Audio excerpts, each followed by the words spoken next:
Hello, family. Do y'all like my new avatar? Hey, y'all. I got Yakoba and Teyu on here. Teyu got a new name. Y'all, I have single-handedly changed the name of Teyo to Teyu. So everybody give me my props. I'm just joking. So I got them on, y'all. We live, people.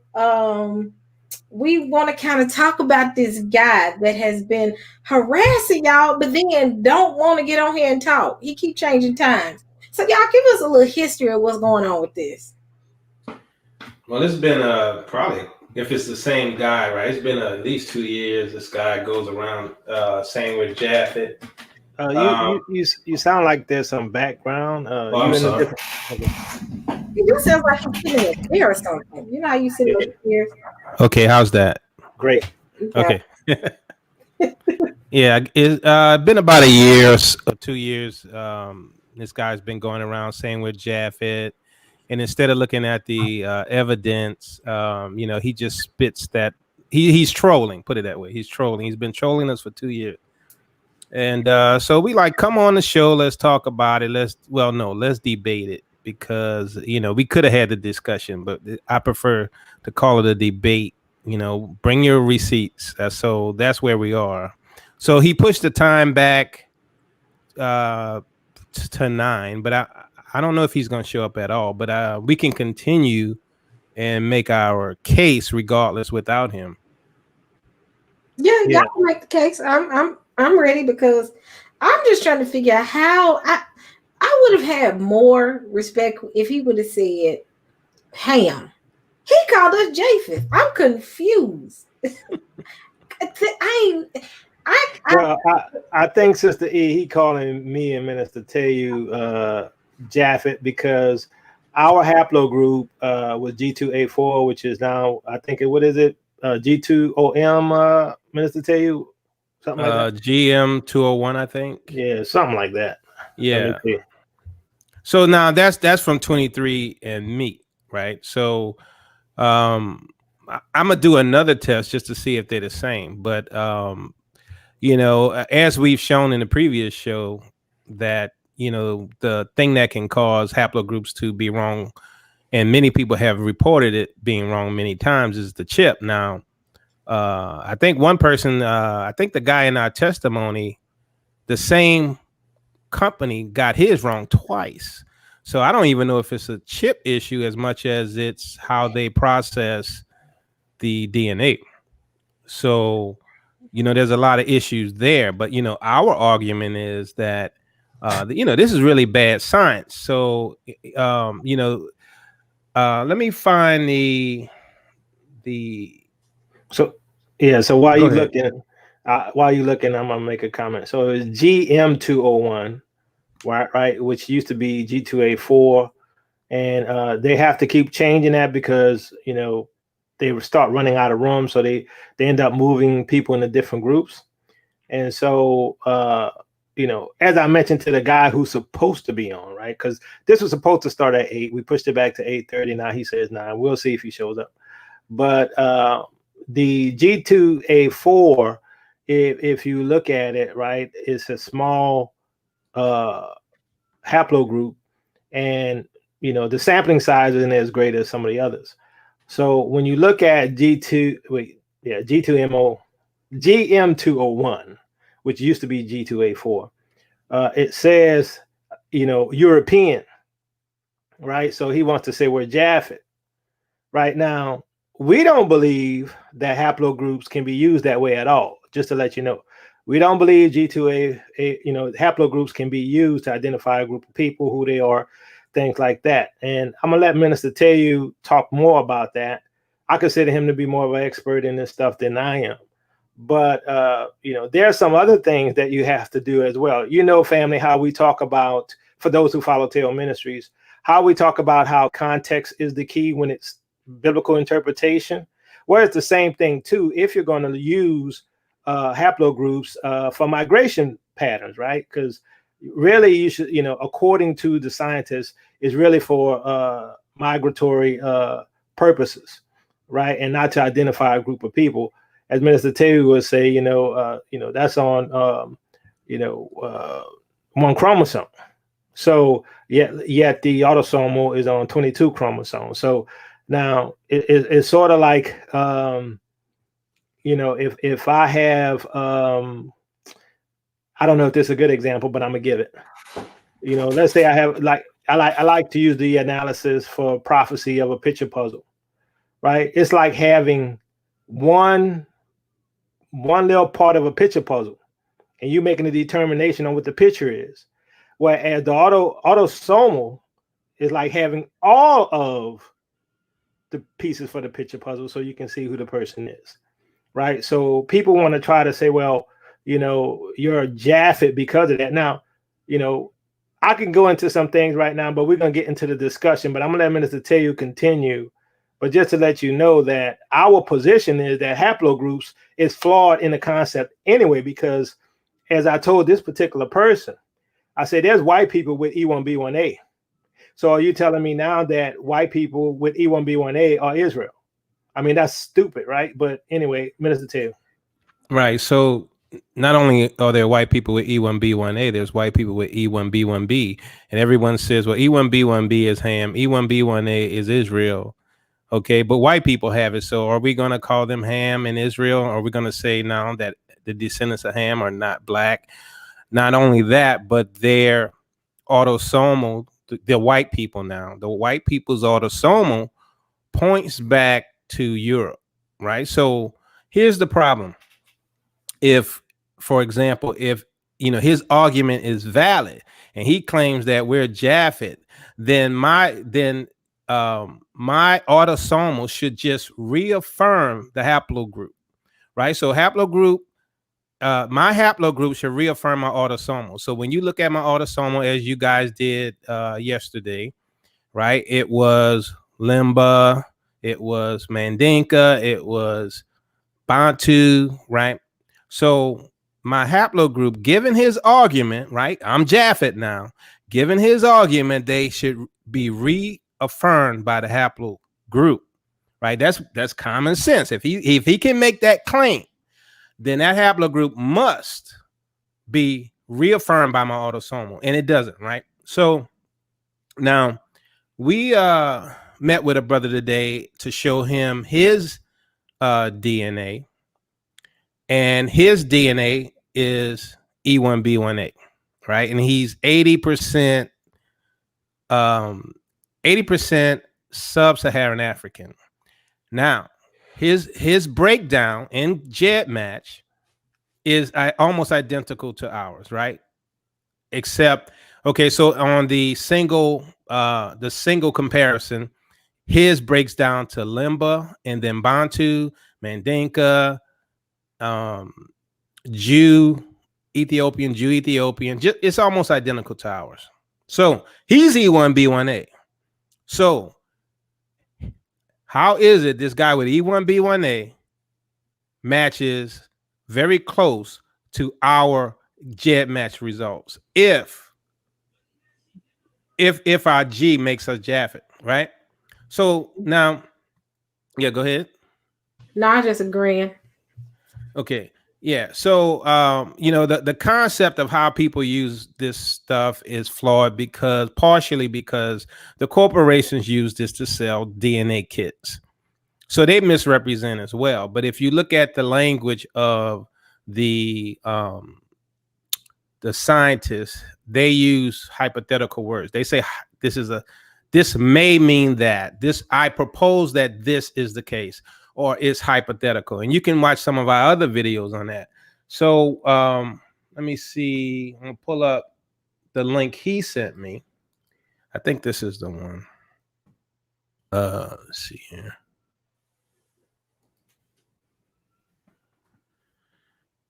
Okay. Let's see.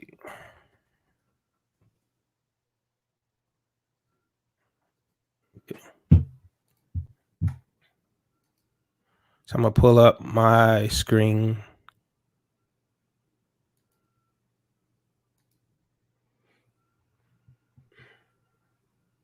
Okay. Okay, so here's let me go up. Okay, so here, this is what he sent me, right? Haplogroup EM96. So let's say you go to the origins of that. Underhill proposed that haplogroup E may have arisen in East Africa. Some authors, as Chandrasekhar, accept the earlier position of Hammer that haplogroup E may have originated in Asia. So is he an Asian now, or is he a Middle Eastern? Right. So let me show you. So the take note of the language. The language here is proposed, right? So this is how they talk in this language, right? We propose. It's a hypothesis. It may be right, meaning there's no true they're not conclusive on the issue. So here's the difference between the word proposition and hypothesis, right? So because they're using this, as I showed you on the E example, they use the word propose or proposition. Okay, the term proposition and hypothesis both refer to the formulation of a possible answer to a specific scientific question. In particular, a proposition deals with the connection between two existing concepts.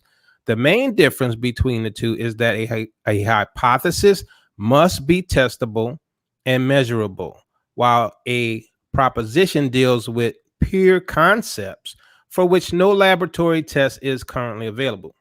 Okay, so as I just showed you, they use the word propose, right? And it's scientific use of the word, right? And under here, proposition deals with pure concepts for which no laboratory test is currently available.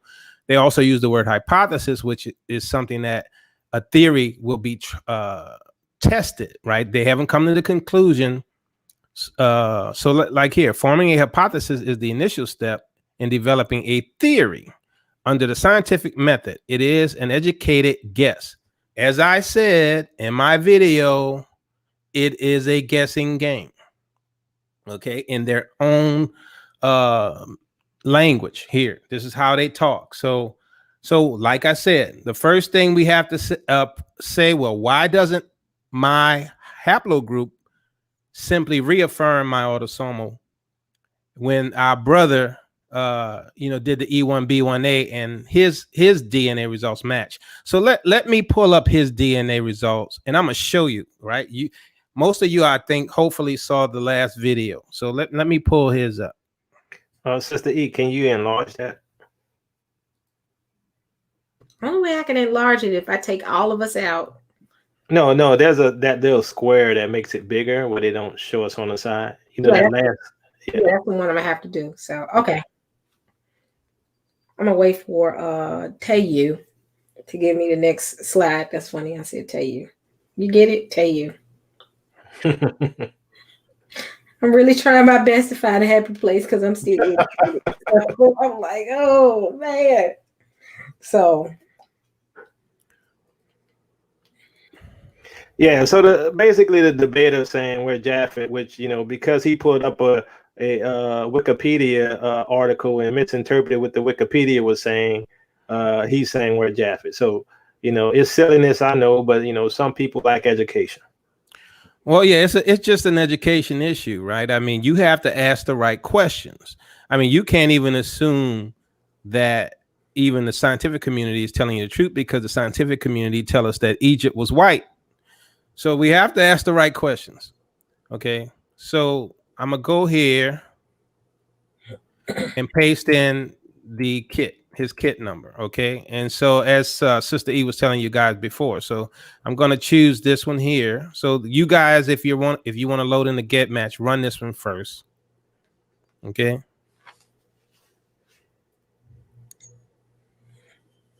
So he gave me permission to show his results. Okay, so here you see this big red is sub-Saharan. You can see on the side he's 80% sub-Saharan. Okay, that's pretty high. So now I'm gonna run this additional step. We have Oracle and Oracle 4.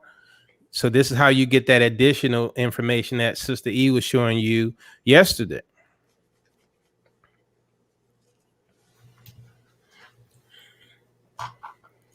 Okay, so here you can see sub-Saharan 80.85, pygmy, right? But look here, okay? So his shortest distance is Limba. So he's Limba, Bantu, Mandinka, Sub-Saharan, Yoruba, Biaka, Pygmy, Ethiopian, Jew Ethiopia, Lumbi. So our Lumbi was at level, I think, 3 or 4.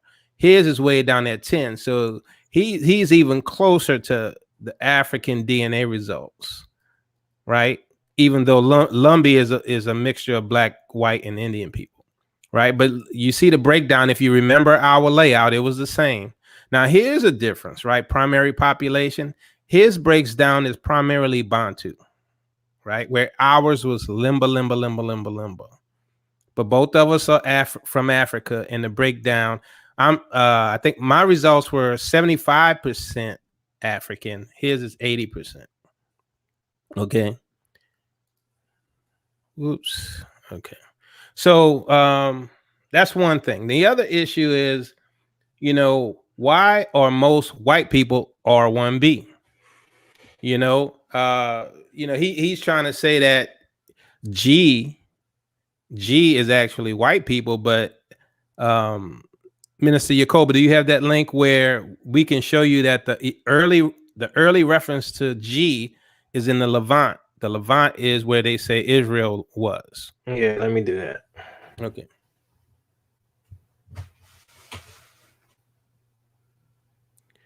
So G can't be white folks because it first he'll show you the article says it originated in Africa. Who's in Africa? Black people. And the migration pattern, when they went out, right, they ended up in the Levant. So they went from Africa to the Levant. Okay. So do some white people have G? Yeah, but G is one of the rarest of all haplogroups, right? So not too many people have them at all. Okay. So I'm gonna show a few different ones first before I get to that one. So we have this. Where did haplogroup G originate? Haplogroup G, which is GM201, like I said, originated some 48,000 years ago, and its most recent common ancestor likely lived 26,000 years ago in the Middle East. It spread to Europe with the Neolithic Revolution. You can go look that up. Now, if you see this, it says 48,000 years ago. I'm going to show you another one that says 60,000 years ago. And as Minister Teotw has said in other shows that, they come from a evolutionary mindset. So that's why so many things go back so many years, in the past. So even though, according to biblical scholars, mankind only existed 6,000 years. That's a question mark, right? Okay. So let's go to the next thing. All right. I'm sorry. Did you say something? What else? Yeah. Did you hear me? I heard you, but my mic was acting up. I was trying to fix it. I was listening. Oh, I wasn't saying anything to you. I was just saying I'm going to the next thing. Okay, I was trying to make sure I didn't miss pulling up the next thing. Okay, cool. Okay. Okay, so here, haplogroup G.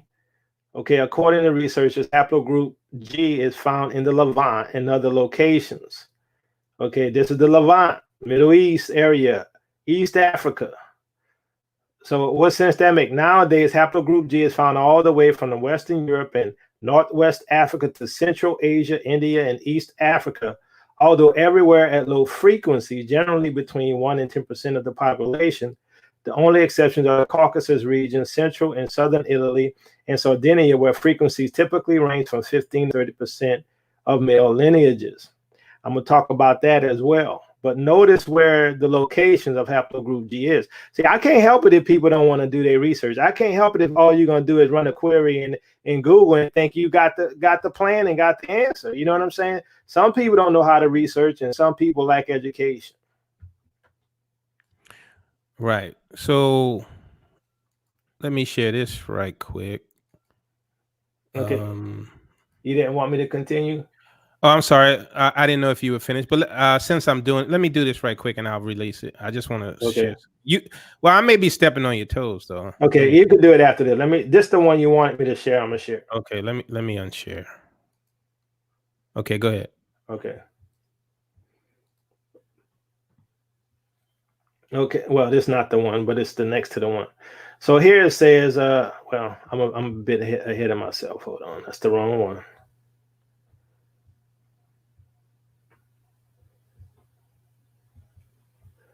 All right, let's see. Yeah, I think this is it. Yeah. So here, my eyes aren't that good. Let me get a little closer. Hopefully, y'all can see that. It says haplogroup G descends from macro haplogroup F, which is thought to represent the second major migration of Homo sapiens out of Africa, the second migration, at least 60,000 years ago. So the other one I showed you said 40, this one says 60,000. While the earlier migration of haplogroup C and D had followed the coast of South Asia as far as Oceania and the Far East, haplogroup F penetrated through the Arabian Peninsula and settled in the Middle East. Its main branch, macro haplogroup IJK, will become the ancestor of 80% of modern Eurasian people. Haplogroup G formed approximately 50,000 years ago as a side lineage of haplogroup IJK, but seems to have had, notice that, seems to have had a slow start, evolving, evolution, in isolation for tens of thousands of years, possibly in the Near East, cut off from the wave of colonialization of Eurasia. As of late 2016, there were 303 mutations, that's SNPs, defining haplogroup G, confirming that this paternal lineage experienced a severe bottleneck before splitting into haplogroups G1, G2. G1 might have originated around modern Iran at the start of the last glacial maximum, some 26,000 years ago. G2 would have developed around the same time in West Asia. At that time, humans would have all been hunter-gatherers, and in most cases living in small nomadic or semi-nomadic tribes. Members of haplogroup G2 appear to have been closely linked to the development of early agriculture in the Fertile Crescent part starting 11,000 years before the present. The G2A branch extended to Anatolia, the Caucasus, Europe, while G2B diffused from Iran across the Fertile Crescent and east to Pakistan. It is now found mostly among Lebanese and Jewish people. What does that mean? Jewish people. You got Ethiopian Jews, right? But also at low frequencies in the Arabian Peninsula, Syria, Iraq, Iran, Afghanistan, and Pakistan. So, as you see here, I state, let's use deductive reasoning here. If G descends from F, right, which represents the second major migration out of Africa, then we should expect a large majority to be black, right? Because it's the second migration out of Africa. The first migration we know from the scriptures was Ham. The second migration we know from scripture was Shem. Okay, I'm just saying. Okay, so when we talk about it, we look at the dispersion of the haplogroups within Northeast Africa, what we call the Levant area as well, right? So now they want us to believe that a large group of white people migrated out of Africa to the Levant. Here's the problem. When you say out of Europe, that does not mean white. Okay? We know for a fact, if any of you follow the history, from Benaiah Israel and things like that, talking about Yaya Negro and all of those, they claim to have been in Spain, right? And Portugal, but mainly in Spain since the time of Nebuchadnezzar. Okay? So, and there's some other stuff I want to show you. My point is, you cannot just Google and not have understanding. Well, one thing to note as well is that the modern Jew, most of them are J. I think it's one J14. So, they're not G. So where are they getting that from? But the skulls that they found in the Levant, right, which are Negro. But hey, Go ahead. I'll let you share, but I'm gonna show you all where, according to Wikipedia and others, some of the G2 people, they came out of Spain, right? According to them, and some of them went to Italy, The ones who went to Italy were refugees from Spain. I wonder why they were refugees from Spain. Could it be the Inquisition? I just wonder. But go ahead, Minister Teal. Well, yeah, you shared some of the information that I was going to share, but let's make the point that we don't believe in haplogroup, right? I mean, as identifying your lineage, right? You cannot identify who you belong to based on a marker on one chromosome. It takes the 22, as we said before, right? So, and if at all, if it was at all possible, then, as I stated, the haplogroup should reaffirm the autosomal, and it doesn't. So at best, you can try to use haplogroups to identify this migration pattern of a group of people at a certain time. But given the language, if you go read the research journals, most of them use languages like hypothesis, maybe, could be, possible. Go read it. I mean, they all speak that way because it is research that's not definitive or conclusive. And so one thing I want to add is this. Okay, you saw from what I shared, the initial Wikipedia article said haplogroup G2M01 or GM201. I'm sorry, GM201. 48,000 years is when it first came on the scene, right? The other one shows 60,000 years. I have a question for you all, family. How many years has the white man been on the planet, according to their studies? How long has the white man been in existence? I just want to know, because according to these, geneticists, okay, the G haplogroup was going way back, 48,000 to 60,000 years ago. How long the white man is supposed to have existed? 8,000 years. 8,000 years ago. Explain that one to me, please. Explain that one to me, please. See, that's why we told him, right? That's why he's not here today. We told him we were going to bring receipts. Okay? If you're going to come up against Teotw Ministries, make sure you bring your receipts, because we got ours. Right. So, I mean, there's no need to show our DNA again. You can compare what our DNA results were to what you just saw for the E1B1A, and we have the same family breakdown. Explain that. He's E1B1A, we're G2A4. Same breakdown, Limba, right? Mandinka, Pygmy, Ethiopian Jew, right? Same breakdown. So that's all I have to say. So, what I want to say is this. If people want to, come out of here and, act like they're, big jocks, just make sure you bring your stuff, right? Because we here to debate you. We're not scared of you. You know what I'm saying? We're not scared of the truth, because Teotw Ministries is a truth ministry. That is what we're about. We're not about hiding it. Look, if we were Japheth, we'd say we were Japheth, but we're not. Just because you lack understanding, just because you don't know history, just because you think European means white does not mean white. See, that's a problem with people today. And a lot of our brothers have come to us in the past and say, look, my results show R1. What is that? I thought the R1 belonged to the white man. Well, R1 originated in Africa. The people of Chad are R1. They have not mixed with the white man. So your concept and your understanding of haplogroups is just wrong, right? Because the people of Chad are R1, and they mate amongst each other and live amongst each other, and the white man has not interbred with the Chadians, right? So it's your understanding. It's not that we're trying to hide anything or anything like that. We look, like my brother said, if we were Japheth, we'd be telling you, but you saw our autosomal breakdown. Period. And Sister E, you know who we are. We look black. Oh, yeah, they are definitely black. Now, family, I've seen them. I've had multiple conversations with them. These are brothers. Truly brothers. So, yeah, they black. They are black, family. And Pastor Kelly, didn't our results look similar to yours? Just like Sister E? So...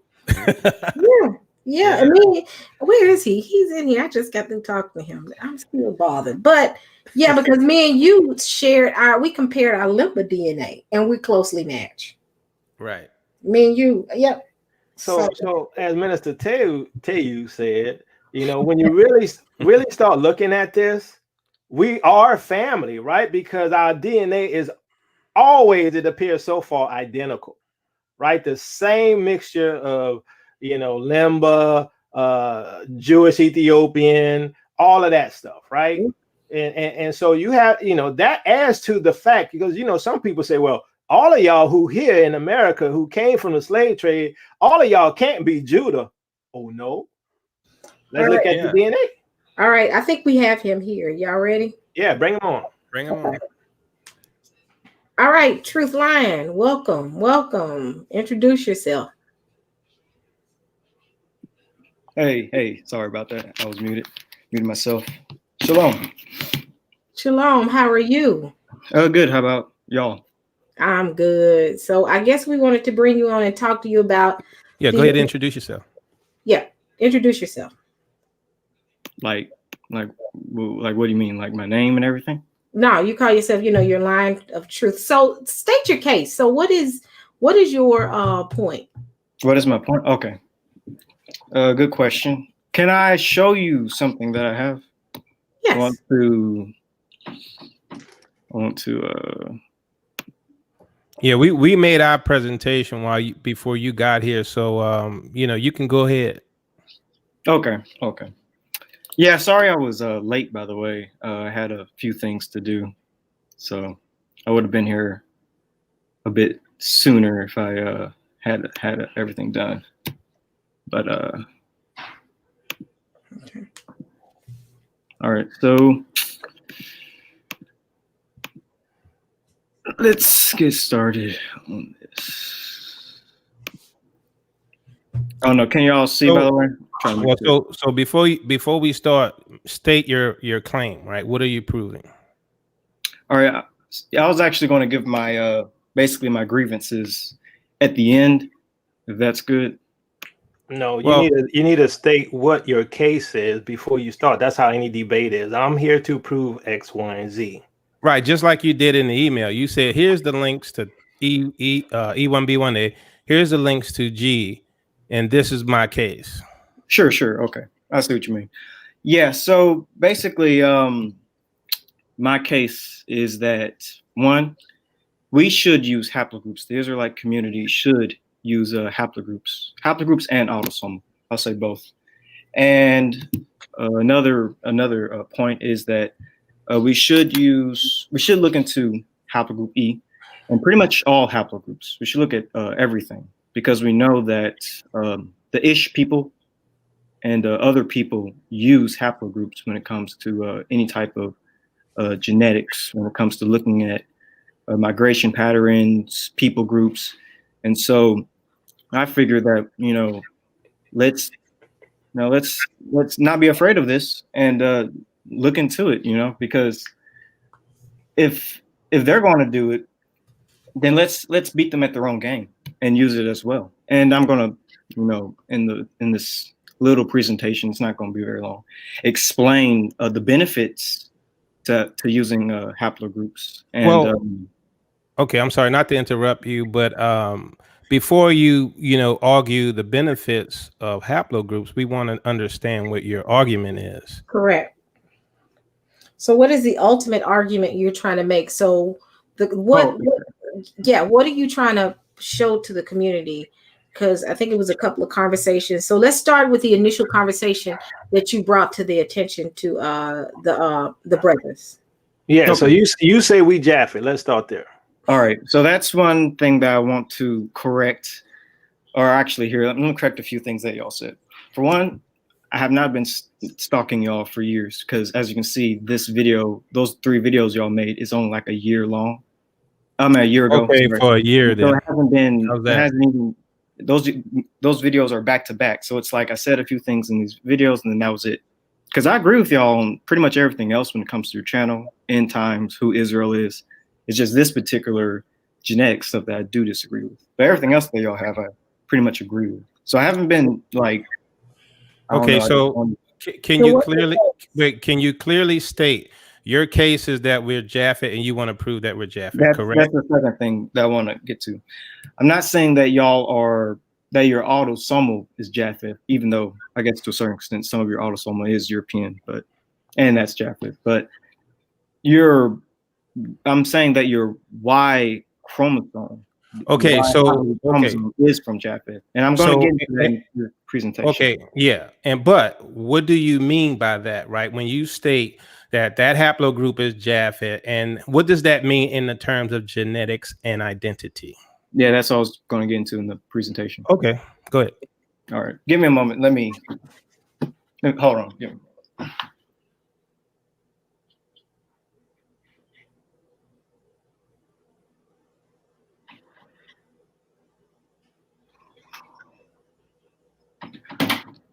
All right. So can y'all see the screen? I want to make sure y'all can see it on full screen. Yes, I give you a full view of the screen. Here we go. Yeah, you can see it. All right. So first we need to know what a haplogroup is. A haplogroup is a genetic population, a group of people who share a common ancestor on the paternal or maternal line. Paternal means father, maternal means mother. And this is from 23andMe, haplogroups explained. And I'm just going to read what's underlined in red.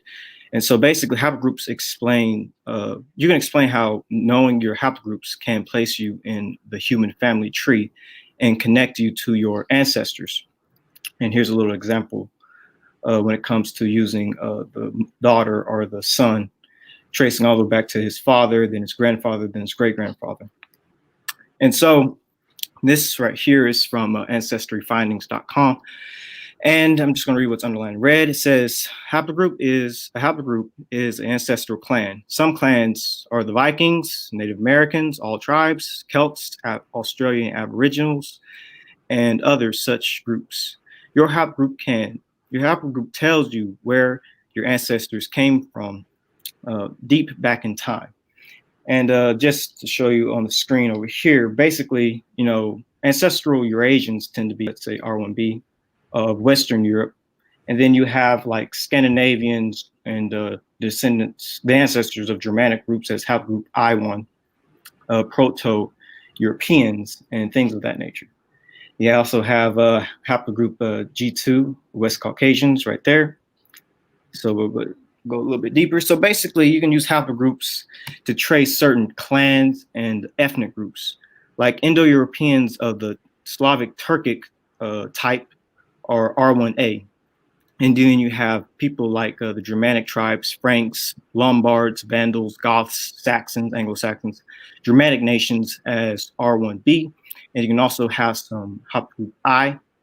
And then you also have haplogroup I right here. The reason why haplogroup I, by the way, is separated like this is because of the 10 barbarian tribes that came into Europe and into Rome, if y'all remember that in history. I remember y'all talking about that when it comes to the end times and all that. So that's why you see haplogroup I split, just a little history thing.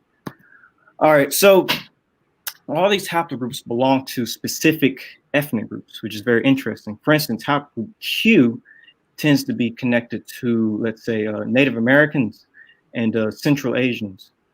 Haplogroup E is seen in Africa, West Asia, Southern Europeans. Haplogroup D is in the Far East, tends to be seen in people like the Japanese.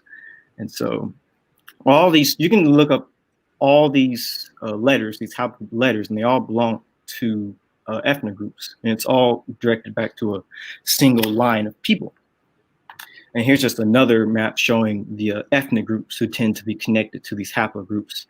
Like A tends to be Khoisanes and Pygmies. And of course, E is us, like Nigerians. You have Q with the Native Americans, Caucasians who tend to be F, G, H, I, J, K, L, T, and stuff of that nature.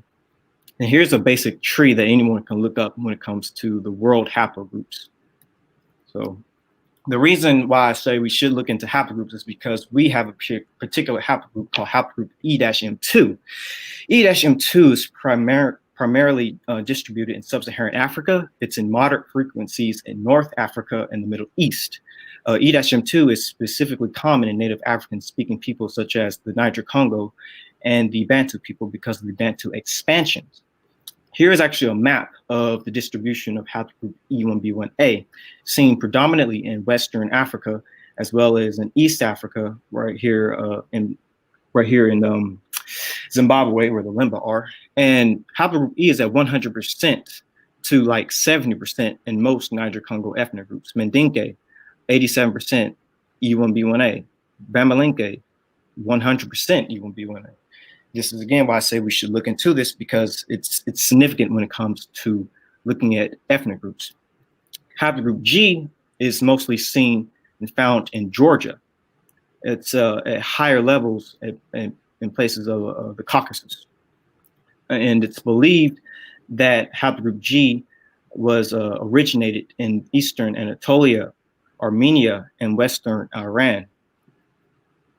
And haplogroup G2A is seen in the Neolithic remains of Europeans from 5,000 to 3,000 BCE. As a matter of fact, haplogroup G2A4 is seen in Ozzy the Iceman, who was in Italy.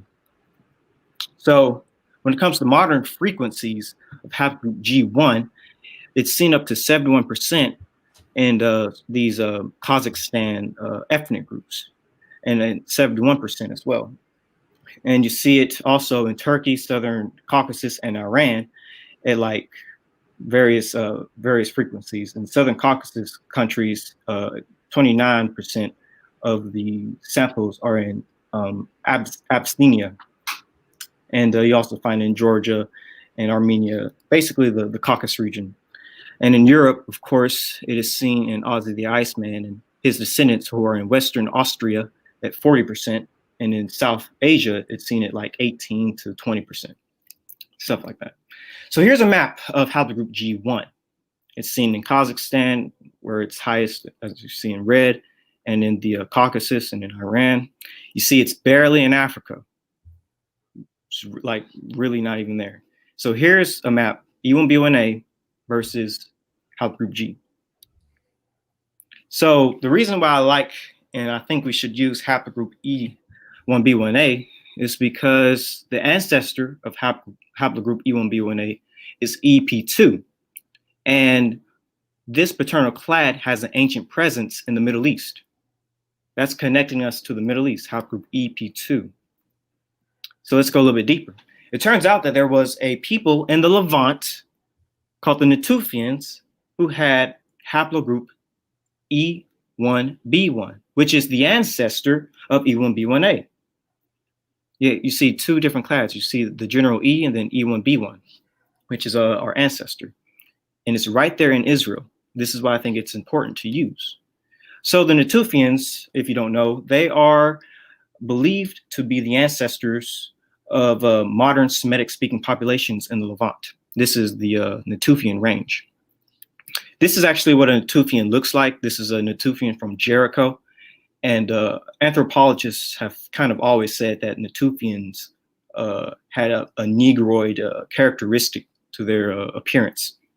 And it's even believed that they may, like I just said, that they're, like for instance, their nasal cavity is believed to be the representation of what the Semitic races would come into being, and that they were almost Negroid-like. This is why we need to look into these areas of Levant, the Natufians, who are haplogroup E, and they are Semitic. Could these be our ancestors? I mean, I kind of think they are our ancestors. So here's another study. And by the way, y'all can always go back and look at the titles and type these in. The Y chromosome E haplogroups, their distribution in the origins of Afroasiatic and pastoralism. Haplogroup E originates with Afroasiatic people. What are Hebrews? Well, they're Afroasiatic. You can read more about this study, but basically says the Proto-Afroasiatic groups carrying the E-P2, which is, again, like I said, an ancestor to E1B1A, mutation may have already, at this point in time, let me skip on down. Well, I kind of already summed that up. Yeah, hey, I'm giving everybody 5. I think you've done 3, so I'm going to give you 2 more minutes to get. Okay. Yeah. So E1B1B, it is believed that this is Proto-Semitic. You can go to this study as well and read this. E1B1 haplogroup E is Proto-Semitic, believed to have originated around the time of the late Copper Age and early Bronze Age. Again, this is why we need to use haplogroup E. It's literally proving that we're Semitic. And this is a book you can read. It talks about how Semitic languages come from the Afroasiatic branch. I connect this with the fact that E is also Afroasiatic. And here is a map that shows haplogroup E going into Africa, going into the Middle East, going a little bit into Europe, and going into Eastern Africa. And you can find this study whenever you like after this presentation. But basically, it says that the Levant populations were dominated by haplogroup E. And that's very important.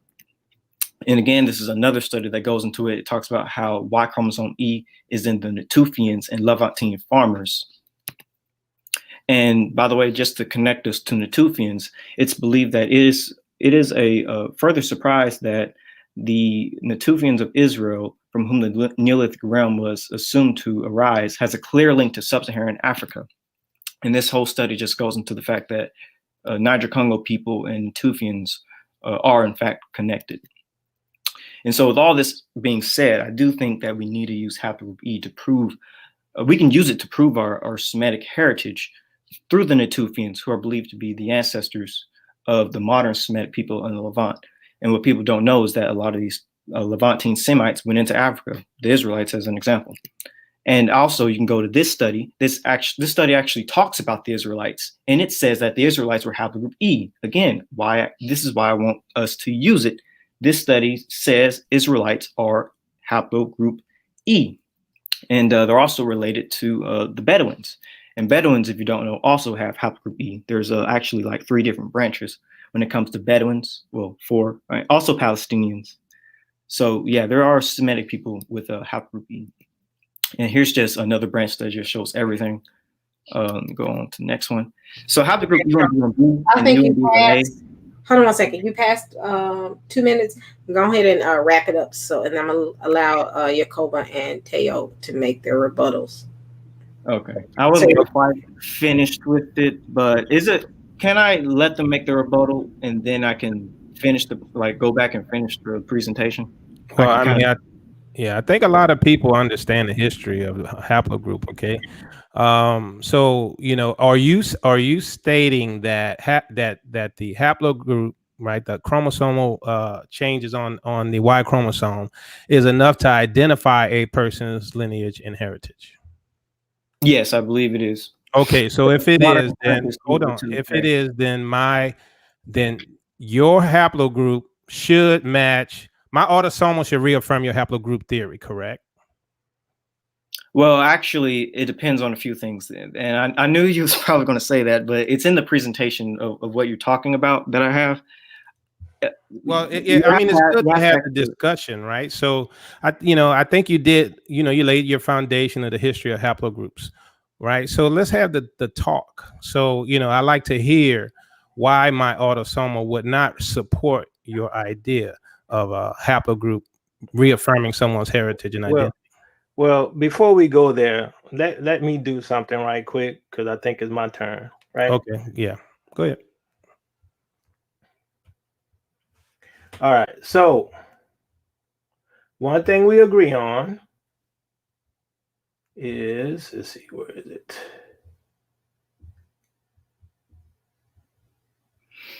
Haplogroup G. Now, you stated that it goes into Western Europe and things like that, or Asia, right? Now, according to this map, haplogroup G is found in the Levant. Now, you want to tie it to the Natufians. We're going to talk about the Natufians in a bit, but here we show that haplogroup G. Are you sharing your screen? I thought I am. No, I'm not seeing. Okay, there we go. Go ahead. Okay. Yeah, so here, this map shows that haplogroup G is in the Levant. So you just want to emphasize the Natufians. Right now, well, let me finish. Okay, my bad. I'm sorry. The haplogroup G is found in the Levant. Okay, much in the Levant. Now, let me show you something else, because you brought it up. All right. Because see, it ain't about what you show, it's about what you understand. Okay, haplogroup G. Let's see, where is it? Okay, you talked about, if y'all can see this, haplogroup GM201. You talk about where it originates, but you make assumptions, right? You make assumptions. And you know what happens when we make assumptions. Okay, ancient GM201. Well, I wasn't quite done. Hold on. With sequencing, haplogroup G2A, GP15, has been identified in Neolithic human remains in Europe dating between 5,000 and 3,000 BC. Furthermore, the majority of all the male skeletons from the European Neolithic period have so far yielded Y DNA belonging to this haplogroup. The oldest skeletons confirmed by ancient DNA testing as carrying haplogroup G2A were 5 found in the Avellaneda Cave burial site near Les Plains de Hosteles in Catalonia, Spain, and were dated by radiocarbon dating in about 5,000 BCE. So we know for a fact that Israel was in Spain. We know according to 95,000 BC. Hold on, let me finish. We know according to the historical documentation that they claim to have been there since the time of Nebuchadnezzar. Okay, now let me continue. A skeleton found at the Neolithic cemetery known as Derenberg Meristig in Saxony, Germany, apparently belonged to G2A3 or a subclad. It was found with the burial artifacts belonging to the linear band, whatever. Okay, this skeleton could not be dated by radiocarbon dating, but other skeletons were dated to between 5,000 and 6,000 years old. The most detailed SNP mutations identified was S126L30, which defines G2A3. G2A was found also in 20 out of 22 samples of ancient Y DNA from Trellis, the type site of late Neolithic group of farmers in the south of France dated to about 5,000 years ago. Now, here's the part that you quoted and you wanted to try to emphasize, thinking that was going to mean something. The fourth site, also from the same period, is the Oxtel of the Italian Alps, where the mummified remains of the Otzi, the Iceman, were discovered. The Iceman belongs to the haplogroup G2A2B, earlier called G2A4, which is what this is. Okay, haplogroup G2A2B is a rare group today in Europe. It's rare.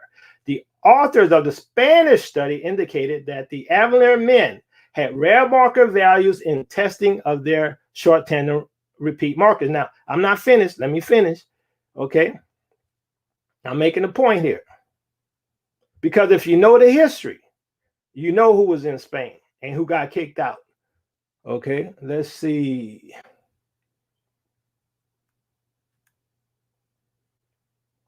All right, here it is.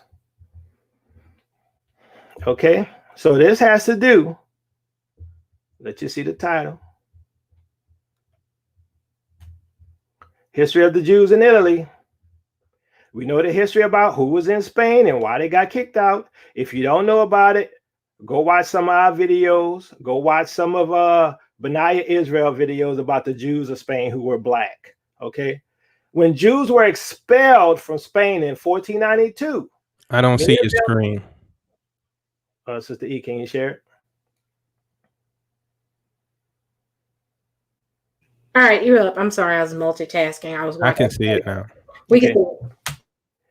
When Jews were expelled from Spain in 1492, many of them found refuge in Italy, where they were given protection by King Ferdinand of Naples. One of the refugees, Don Isaac Abravanel, even received a position at the Neapolitan court, which he retained under the succeeding king, Alfonso II. The Spanish Jews were also well received in Ferrara by Duke Ercole de Este and Tuscany through the mediation of Jahil of Pisa and his sons. But at Rome and Genoa, they experienced all the vexations and torments that hunger, plague, and poverty bring with them, and they were forced to accept baptism to escape starvation. In a few cases, the refugees exceeded in number the Jews already domiciled, and thus gave the determining vote in matters of communal interest and in the direction of studies. So you could go ahead and read the rest of this. My point being is the refugees from Spain was because of the Inquisition, because they were kicked out of Spain and they went to Italy as for protection. So whether or not I know what you tried to do. You wanted to try to paint us as being Japheth because of the Iceman, right? But we know that our people were there for a long time. We know that from history. And if you don't have the history, we could give you the history. All right. So, Teotw, are you? Yeah. So, yeah, I want to get back to my question, which was, I want to get back to. So once we get done, is there feedback here? I'm sorry. I was just saying once we get done with. Oh, my mic is broke. Hold on. I'm sorry, my mic was acting up. So once we get Teotw, we'll let Line of Truth provide his. Okay. So you're next. Yeah. So Line of Truth, we already did a lot of presentations on the fact that that G originated in Africa, and it ended up in the Levant.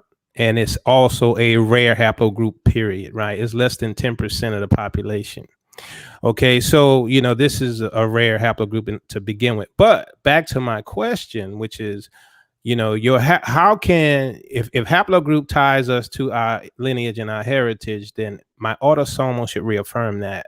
I showed the family today before you got here, a brother with E1B1A, right? That is 80% sub-Saharan African, and certain tests makes it 90%. And when we ran his DNA in Jet match, the results were very close, almost identical to Sister E and myself. Limba, Bantu, Mandy, Jew, Ethiopian, etc. So I want you to break that down. Explain to me how my autosomal can contradict your argument about haplogroup. First, before I do that, I want to ask Sister E, did they get a chance to present their full presentation before I came? Yes, they did present their presentation. I actually didn't finish mine, so can I do that, because I feel like a lot of my information's left out, and a lot of things they said I was actually going to get into, but because I was cut short, I couldn't do that. So can I do that? Well, it all depends on how long it was, because ours wasn't that long. You already went about the time we went. So if you want to be honest, we were supposed to meet at 8:30. Yeah, well, I had important things to do. I couldn't just be here. But I'm gonna just finish my presentation. I won't take long. Because y'all got the chance to finish y'all's, and I feel like I'm a bit neutered. No, go ahead and make your presentation, and if you can, I'd like you to address my question along the way. You can. Yes, sir. Go ahead. I will. But first, before I present my presentation, just going to make two quick points. One, Ozzy Man more than likely is an Israelite. He was around 5000 BC before Israel even existed as a nation, so you can't really say that. Well, it depends on how you're looking at the evolutionary model, because a lot of stuff they say is incorrect. Because one day they say it's 60,000, the next day they say it's 48,000. So that's not good either. So go ahead. All right. Yeah, but still, he was Neolithic because we found him around Neolithic tools and Neolithic clothing. That doesn't mean anything. That doesn't mean anything. That's the whole idea behind migration. Right, but Israelite didn't use Neolithic tools. That doesn't mean anything. That doesn't mean he did either. Yeah. Are you sure? Because when we look at pottery, this is the problem. When you say this means that, it doesn't necessarily mean that, right? You have to go into the evidence. You need to go into the archaeological data or documentation that they had at the time and what they say they found. Now, look, if you go dig up something right now under my house, you're gonna find something that goes back a few hundred years or more, right? I mean, you have to put everything in context. See, this is the problem with you people. Y'all don't know how to keep things in context. But go ahead, present your case. All right. Also, another thing that I'd like to point out is that y'all did this twice, actually. Y'all keep using the wrong maps for haplogroup G. Like, I don't know if you're just deliberately doing that. I did not use the wrong maps. That was from this map. Don't tell. No, I ain't. Your map better than our map, dude. Go. You tell me why your map is the better. references. I showed you the references. Sister E, can you show my map, please? Hold on one second. I'm gonna say Look, the bottom line is this: when you study haplogroups, you go look at those research models, and you're going to see language such as hypothesis, proposed. As I said, if you would have been here on time, you would have seen the difference between what a proposition is versus a hypothesis. Right? This is the language in the haplogroup arena. So don't think like this is something that wait. Don't act like this is something 1 + 1 = 2. This is research that's hypothetical and a proposition. And this is in their research documents. This is their language. I can pull up a haplogroup. I could pull up a haplogroup right now and show you the language. It's hypothesis, it's proposition. So you're trying to make something factual that even their language tells you is research. Sister E, can you show my? So I will say this much. Let's do this. If you say that someone's map is wrong, you have to show definitive proof. I am. I have it. That's why I asked. Can you show my screen? Because I have the proof for everyone. This is it. He keeps showing this map, and this is J1. Why are you showing a J1 map for haplogroup G? Not J1. Yes, it is. I can push. I can push the article. I got the link in my video. Can you show us the link right now? If that is J1, they changed it. No, this has always been J1. No. I can push the thing. No, this was G, dude. Don't even play with me. No, this is not G. It literally says J1. Well, I got everybody in the chat, type in haplogroup J1 map. I'm telling you where I got the reference in the freaking video, dude. Everybody, Sister E, can you be neutral and type in haplogroup J map and see if this pops up? Look, you can be even if that shows J, that's not what it was. You think I went and made that map, dude? Don't F with me, dude. I didn't make the map. Dude, I'm trying to be respectful here. Can we like be professional, like you said? You weren't professional when you were stalking me and trolling me. Yeah, and you freaking accused me of changing stuff, dude. Don't even play with me. This is the J1 map. Sister E, can you please just type it in? That is G. When I pulled it up, which was about a year ago. The link is right here. I don't care what you right here. I'm telling you what I got. Look, the videos a year ago, it was G. Okay. No, it wasn't, because this. All right. Here, how about this? We'll see how old this is. Just continue let the guy do his presentation. Do your damn presentation. Like, I don't know why y'all are mad. Like, come on. Because you bullshitting. That's why. Really. Come on now. No, look, you started off stalking us on that ladies channel, and then you came around and you want to be I'll admit that. Wait. You want to be PC about it now after picking a fight. So let's just do your presentation. Yeah, but still, you can't use wrong maps at the same time. Dude, I'm not using wrong maps. I'm telling you, when I pulled up that map, listen to me. Right there. Haplogroup G, whether or not they went and changed it, that's on them. Well, yeah. Let me say this. Let me say this. Where? I was there when we did the video, and it was G a year ago or so. Okay, so I was a witness. Now you don't have to believe me. I was a witness. So you can go look at the video. The video a year old. You think he just made that up? Haplogroup G a year ago. There's nothing. What? I'm telling you in our video. Dumb as a doorknob, dude. You dumb as a doorknob. Wait, hold on. Make your presentation or not. All right, and as you make your presentation, address my question, because that's where we were. Yes, sir. I will. I'm going back to the presentation. But can y'all like relax a little bit? Like, you can disagree with what I'm saying, but you don't gotta. Don't call me a liar, okay? Don't call me a liar. That's the problem. That's the problem. I did say use the wrong map, and I had evidence for it. I did not use the wrong map, and I have evidence that it was. Hold on. Don't F with me, bro. Hold on. Look, regardless, he told you what it was at the time, and you can go look in the video. It's not like he pulled this up today. Hold on. It was in his video at that time, and he made the presentation. Now, are you going to present your case or not? I want you to address my stuff. And the reason, look, you telling everybody be cool, but you the one when stalking us and trolling us. Okay, so don't act like this is buddies and stuff. Just make your presentation. Okay. But in that time, I did comment that you used the wrong map and you deleted my comment. No, I didn't. So just all go right, ahead. let me show you the evidence then. You're gonna make me cuss, dude. Just present your stuff. Man, all right. Let me pull everything up. Okay.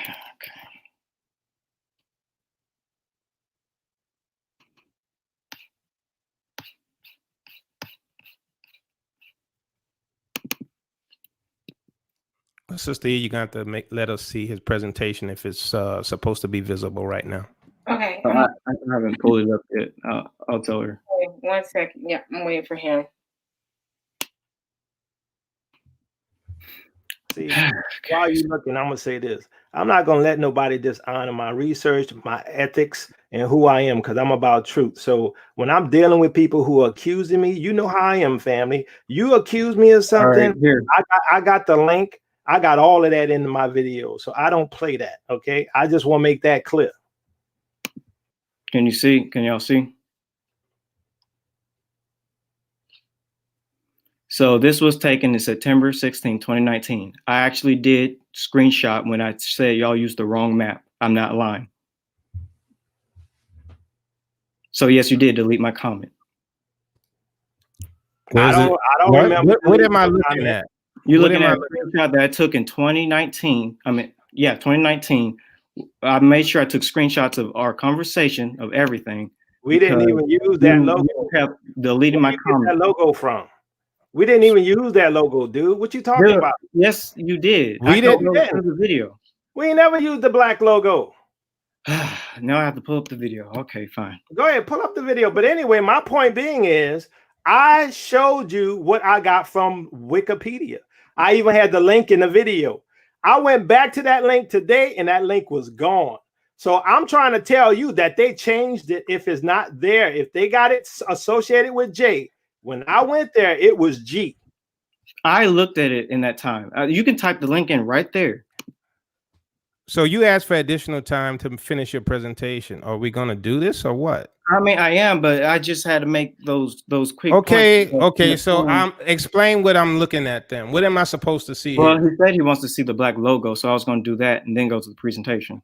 Well, no, wait. I'm asking you what are you telling me here? What am I supposed to understand by looking at this? Well, I was commenting back to y'all about y'all saying that I didn't message you about the wrong map. Can you explain to me what your point is? That's all I'm asking. What is your point by this? My point is that I wasn't lying about trying to message y'all about using wrong maps and stuff like that. But you said that, and then I said that y'all deleted my comment, and you said no, you didn't delete my comment. That's why I don't know nothing about. If we deleted your comment, how do you have the comment now? That's what because I took it says 2019. I took a screenshot of 2019 after our conversation. I made sure I'm always make sure that I take screenshots when I get into debates, just in case things like this happen. We wasn't even debating. Yeah, we didn't debate you back then. So hey, let's go. We did because hey, everybody, time out. So my question is this: what is the original point? What point were you trying to make, line of truth, outside of the map? What was the initial point that you were trying to make? What haplogroup is, I think you mentioned that I mean, look, this guy got to continue and finish. I'm sorry, Sister, go ahead. I just want to figure out what was your original point. Okay, let me go. Let me go back to that. I don't want the presentation. Okay. No, so Sister point. Can I show something right quick, right? Okay, I want to show you. This was going back in the day. Okay, I didn't change a thing, and what it said on. Okay, let us see it, Sister E, if he has it. Hold on, I didn't put it up yet. Let's see. All right, I'm gonna show this because I showed it earlier. I didn't change a thing. Okay. Where did haplogroup G originate, right? And it talks about 26,000 years in the Middle East, recent common ancestor. Okay, and there's the link. I didn't change a thing. So whatever he's saying, right? That's on him. I'm telling you what I had. Not the link. I'm using the same link. I'm just telling you, this is what it was at the time when I took it. Okay, Yeah, so I'm where telling you, this is if from the time. wait, so I said if you're logging your debate, then you should have a picture of the image that you're talking about back then a year ago. Do you have that? Since you no, capture your debate. no, I took screenshots of the comments that we had in the debate. I didn't take screenshots of the images, but I'm saying the image that you just showed was J1 when it came to the map with the red on it. Just like I showed you with Wikipedia, that was associated with this same Wikipedia article, right? That's No, where I got it from. but Yeah, I'm we saying we that wasn't. And that particular Wikipedia article showed you the Middle East, right? So I didn't No, change no, I'm talking anything. about the map, not the I'm No. telling you that the map was associated with that Wikipedia article. Yeah, but so is And that J1 in the Middle East. Wikipedia article. Jay's Look, also in the Middle East. dude, my point is your case is moot. Not So go really. ahead, present your case. Present your case. Not really, but anyways. Hold on one second. Hold on. No more. Let's play nice. Everybody, let's play nice. What I need to know is ultimately, because I'm kind of confused as well. Line of truth. What is your basis of being on this in this debate? What's the issue? What's the discrepancy? That's what I'm trying to find out. Yes, ma'am. me too. So basically, let me go back to this really quick. No slides. Just verbally tell us. Well, here's the thing. We the people understand haplogroup. They don't want a lesson in haplogroup 101, which is what you've been doing so far. What we need you to do is present your case, right? Your argument about us being Japheth, which is how this all started. All right. So if you can just flip to the screen so I can like visually show you why. Because verbally is good, but I feel like visually doing it is good as well. So again, I'm saying that the Y chromosome G is Japheth, only because it originated in like places like Neolithic Anatolia and things of that nature. So let me just skip on through what I have. And it is mostly seen in like European peoples. Hold on. So are you saying the G is your wait a minute? What are you saying that the G is? Help me understand, because I am not privy on this. So what are you saying G is? Help me understand. So basically what I'm saying is that G is mostly found in people of the Caucasus regions like Georgians, and it tends to be seen in, like as you can see on the map, its highest distribution is in the Caucasus regions on the west, which is where Georgia is. And basically what I'm saying is that it originated with Georgian peoples, like haplogroup UNB1A originates with Niger-Congo peoples. Like if you do a lot of deep studying with G, this mutation exists in like 90% to 5% non-Africans. So are you saying that anybody with a G haplotype is of European descent? I'm saying that anyone with G, that for instance, I'm saying that if you have G, you more than likely can probably trace your line back to some man, some Caucasian man that had G. For instance, let me show you this. In South Africa, 2011 study in South Africa said that no G was found in Africans or in Bantu, but 1.7% was found in white Afrikaners. In the United States, haplogroup G is found in 4% of Europeans, only 1% in Afro-Americans. Most Afro-Americans have haplogroup UNB1A. This is what I'm trying to tell people. And the reason why that Teotw haplogroup is because of this. You know, most of the people in the transatlantic slave trade, most Africans have haplogroup either A, B, or E. But we know that some bad history happened, and we found out that about 65% of African American males have a Y chromosome traced back to Africa. But what about the other percent? The other percent trace their lineage back to Europe, to Europeans.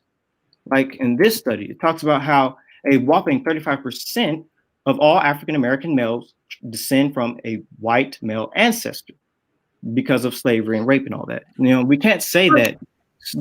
Okay, so the Chadians assume that we're not going to have their haplogroup if they're raping us. So the Chadians are R01, and R1B is known to be in Europe, right? But the Chadians of Africa, all those black folks are R1. Okay, yes, so you're saying that those Chadians got white DNA? Well, when it comes to when science has said that mankind originated in Africa and that even G originated in Africa and went into the Levant. So I'm trying to understand, are you saying the Chadians have race mixing or rape or whatever, and the Chadians got R1 because of that, when they're all the Chadians, I don't think have a history of being colonized, but they might have been colonized, but not raped and oppressed. Okay, so that's a good question. So the Chadians I studied the Chadians actually. They're a very interesting group. The Chadians have haplogroup RV88. What's interesting about that haplogroup is that it's believed that Eurasians that carried that haplogroup did actually admix with Chadians. You have to look into their history. Like there's a lot of studies that go into the fact that Eurasians RV, and type this in. Everyone in the chat, look into this. Like, don't just take my word for it. Don't just take their word for it. Look it up and see what happened as to how R got in. So do you understand the language you just used? It is believed, right?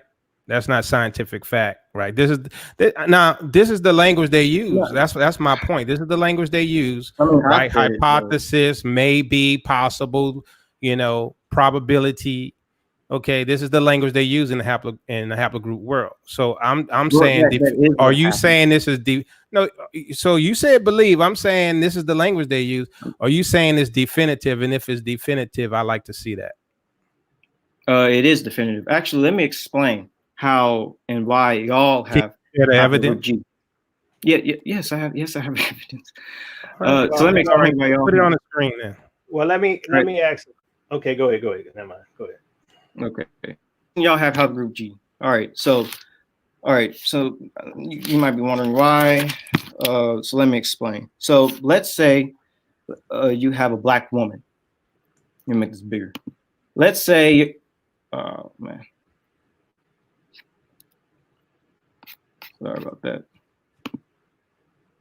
Can y'all see? Is the screen big, sister? So let's say y'all have. Yeah, the screen is big.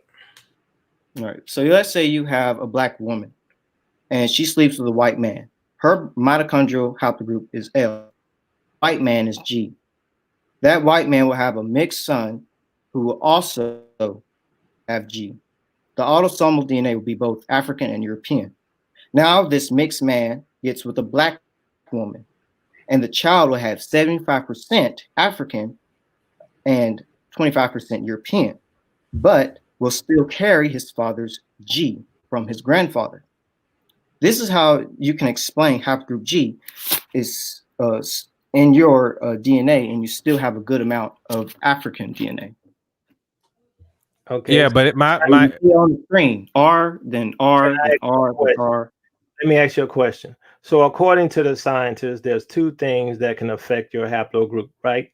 It's the machines that you're using, right? The machine that you're using, okay, or just a straight up mistake. Now, I've seen people who have went to different geneticists and got 3 different haplogroups. Now, can you show me that? Yeah, we'll bring it up. But my point being is haplogroups are not scientifically used to determine who a people group is. And Sister E, I want to share something because he said something about haplogroup G being from Europe. Can I share my screen? Well, I didn't say it was from Europe. I kept saying the Caucasus and Georgia. Well, look, also, let me state this, okay? You can watch our recent testimony video number 28, and the brother had his DNA tested 3 times and had 3 different haplogroup results. Now, I can share with you the article as to the reason. Haplogroup. Haplogroup. He had one that was E1B1A, and then it became, and then another one result was A. I don't remember what the third one was. Okay, and this is not the first time. Hold on, this is not the first time I heard this.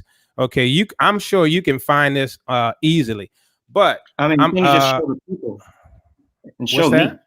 Well, no, go. Yeah, I mean the video is called Testimony 28 on our channel. You can watch it. Okay, I'll check it out. So there's something I want to share, Sister E, right quick. It's not gonna be long. Okay.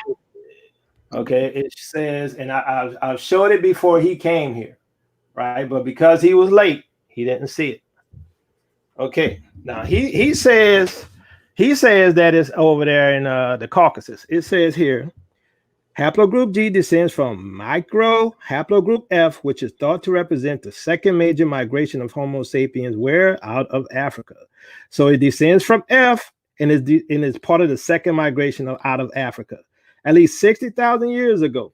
While the earlier migration of haplogroup C and D had followed the coast of South Asia as far as Oceania and the Far East, haplogroup F penetrated through the Arabian Peninsula and settled where? In the Middle East. Its main branch, macro haplogroup IJK, would become the ancestor of 80% modern Eurasian people. Haplogroup G formed approximately 50,000 years ago as a side lineage of IJK, but seems to have had a slow start, evolving in isolation for tens of thousands of years, possibly in the Near East, cut off from the wave of colonization of Eurasia. As of late 2016, there were 303 mutations defining haplogroup G, confirming that this paternal lineage experienced a severe bottleneck before splitting into haplogroup G1, G2. G1 might have originated around modern Iran at the start of last glacial maximum, some 26,000 years ago. G2 would have developed around the same time in West Asia. Everybody know where West Asia is. At that time, humans would all have been hunter-gatherers, and in most cases living in small nomadic and semi-nomadic tribes. Members of haplogroup G2 appear to have been closely linked to the development of early agriculture in the Fertile Crescent part, starting 11,000 years before present. The G2A branch expanded to Anatolia,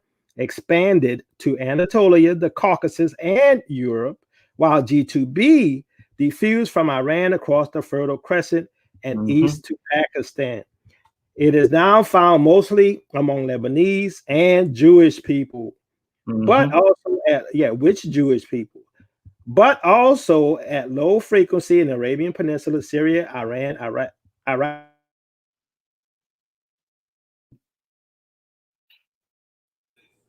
Hey, something happened to Yeah, are you there, Yakoba? Mr. Yakoba? I think we lost I thought it your was over there in the voice. Caucasus. Okay, Hello? we had lost you for a second. Okay, so y'all heard what I said, right? So For the most part. So he says that we're out of the Caucasus, but they say it comes out of second migration out of Africa. It says that they're in wait, do we believe in Noah's Ark or out of Africa? I'm trying. So my point being is somebody's lying. Well, what do we believe in? I'm not talking to you right now. I'm making my case. I just showed you the second migration out of Africa. So somebody's lying, somebody mixing up the data. I just read to you where they said. So my point being is, you want to use haplogroups to define people, you got to deal with stuff like this. My contention is you don't know what you're talking about. Right, and let me share this right quick. I just want to show you about why haplogroups can change. Okay, because you think it's the God gene, but it's not the God gene. The what gene? The God gene. God gene. What's that? That means you think it determines everything. That's what it means. Exactly. No, I said we can use both haplogroups. Okay, so look. Okay, so look. Let me get the right link. Hold on here.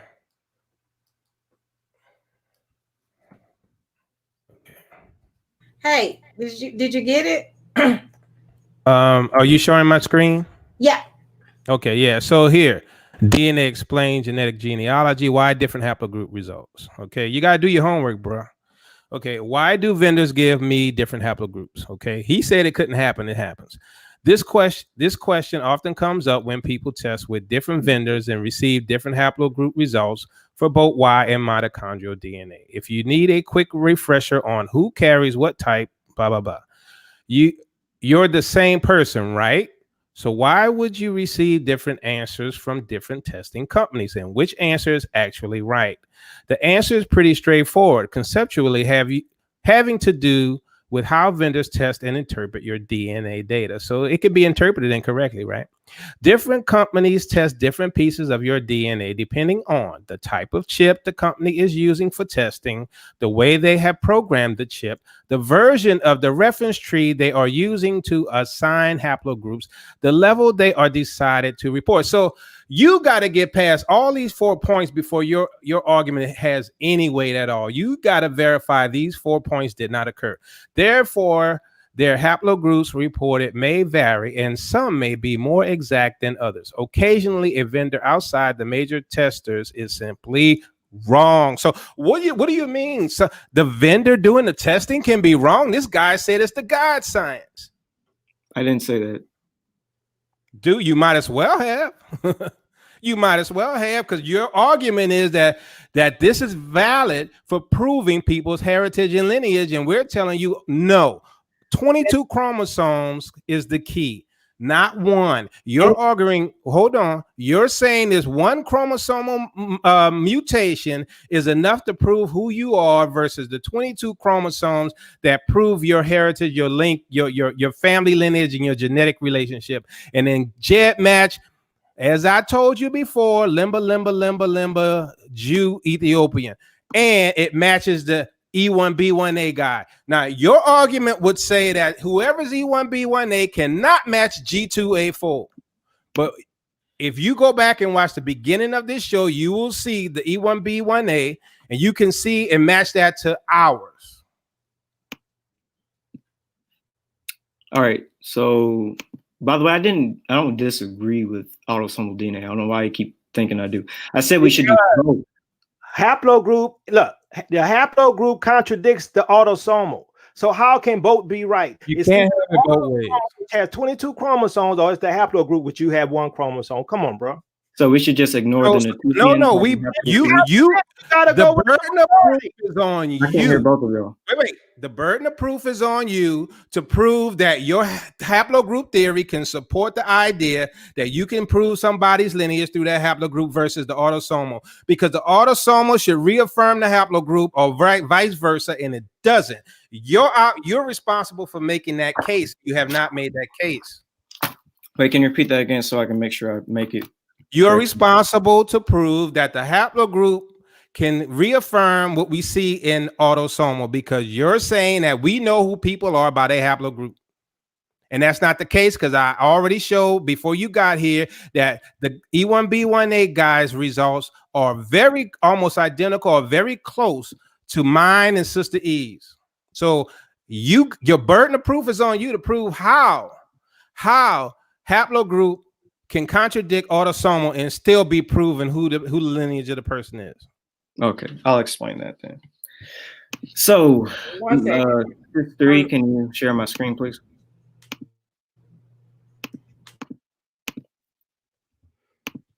Good luck proving the 22 chromosome to one.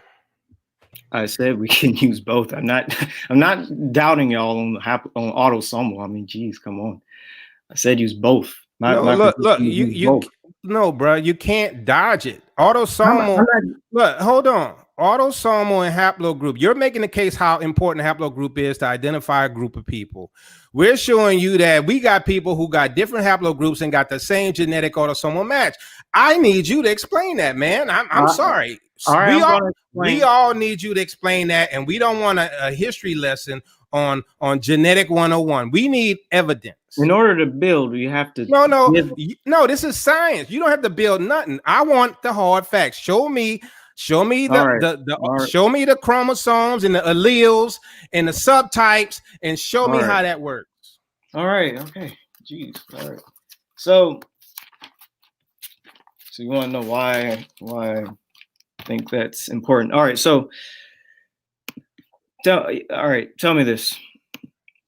Are Pygmies Israelites or Nilots Israelites or Khoisan Israelites? Genotypes. I want to see subclade chromosomes. Let me finish. Are Nilots, Pygmies, and Khoisans descendant of Hebrews?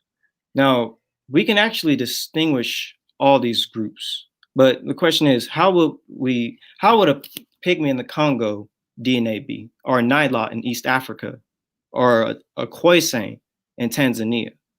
If they're living in the lands of where the Israelites were scattered to, how will we distinguish them? Well, I use haplogroups because haplogroup E is generally believed to have originated in Eastern Africa, where Israel is. Haplogroup A and haplogroup B tends to be in Pygmy peoples and Khoisans. It's even in the Upper Nile, and I believe that these groups are Hamites. Khoisan have up to 70% of haplogroup A. And here's the map of haplogroup A. And these are haplogroup A peoples. These are Hamites, in my opinion. And then there's B, which is mostly in Pygmies. Pygmies and Bankas and Mbatwi have haplogroup B. Here's a map of haplogroup B. We can distinguish these groups using haplogroups because sometimes autosomal DNA can mix these groups up. I believe that the true Africans are haplogroup A and B, as you can see on the screen, and the Afro-Mediterraneans, which have been people around here, are haplogroup E. Okay, so Haplogroup A actually dominated Africa at one point until the Bantu expansion, which pushed a lot of these A and B people southward. And so, yeah, that's just another reason why I use haplogroups, because we can distinguish these groups, because the Pygmy in the Congo is going to have a similar autosomal DNA. So how do you get down to the nitty-gritty? How do you deal with the fact that it's all based on sample size? And I've shown in my previous video, sample sizes are often very small compared to the population that's out there. So if you're doing a DNA test of West African, let's say, the sample size is really like less than 100. So you have millions of people in West Africa, and you're relying on a sample size that's very small to make your case. That's not science, and that's not evidence. That's theory. That's hypothetical. Papers. What's that? It's published in scientific. It's published papers based on hypothesis. If go pull up a paper right now, and I'll show you the language. It's always a proposition, a hypothesis, or they'll say could or may. This is the language. Everything, though. To be fair, scientists say that about everything. They really don't like. Okay, so if they're saying it at all, how can you make it definitive? Well, I kind of use the Bible to make it definitive. Okay, so we're not talking science now. Well, okay, I kind of feel like the Bible and science fits. Is just I put the Bible first, okay, but that's not science. You're arguing science with us, and I'm asking you to make your case. I'm asking you to bring the evidence. Science doesn't rely on the Bible. We do. Okay, so from a scientific point of view, you claim that we're Japheth. I just showed earlier before. Hold on. I just showed before you got here that my DNA is very similar to the E1B1A guy. Okay, so I'm asking you. You're the scientist, and I'm not asking you as a believer or a biblical scholar. I'm asking you as a scientist to make your case as to why haplogroup can be different from my autosomal, but yet my autosomal can match someone with E1B1A. I need you to tell me how that works, okay? And not with a history lesson, but not with a history lesson, but with science. Thank you. Okay, all right, no history lesson. This is how. A whopping 35% of African American males descend from a white male ancestor who fathered a mulatto child sometime during the slave era. That's how you have it. You can be related to someone. Look, you can be related to someone with haplogroup E, like right here. You can be related to someone with haplogroup E and still have R. Because but didn't you say that you can prove a group of people based on their haplotype? You're just saying that I could be related to someone with E. Yeah. So that means I came from somebody with E. No, it doesn't. No, let me explain. Okay. All right. I may not have explained that as well as I should have. All right. So. All right. Go ahead. All right, so again, you have a guy with R, and he has a mixed kid with R, and then he gets with a black woman, and he has R still, and then he has a son, and his son has R, and he has a daughter as well.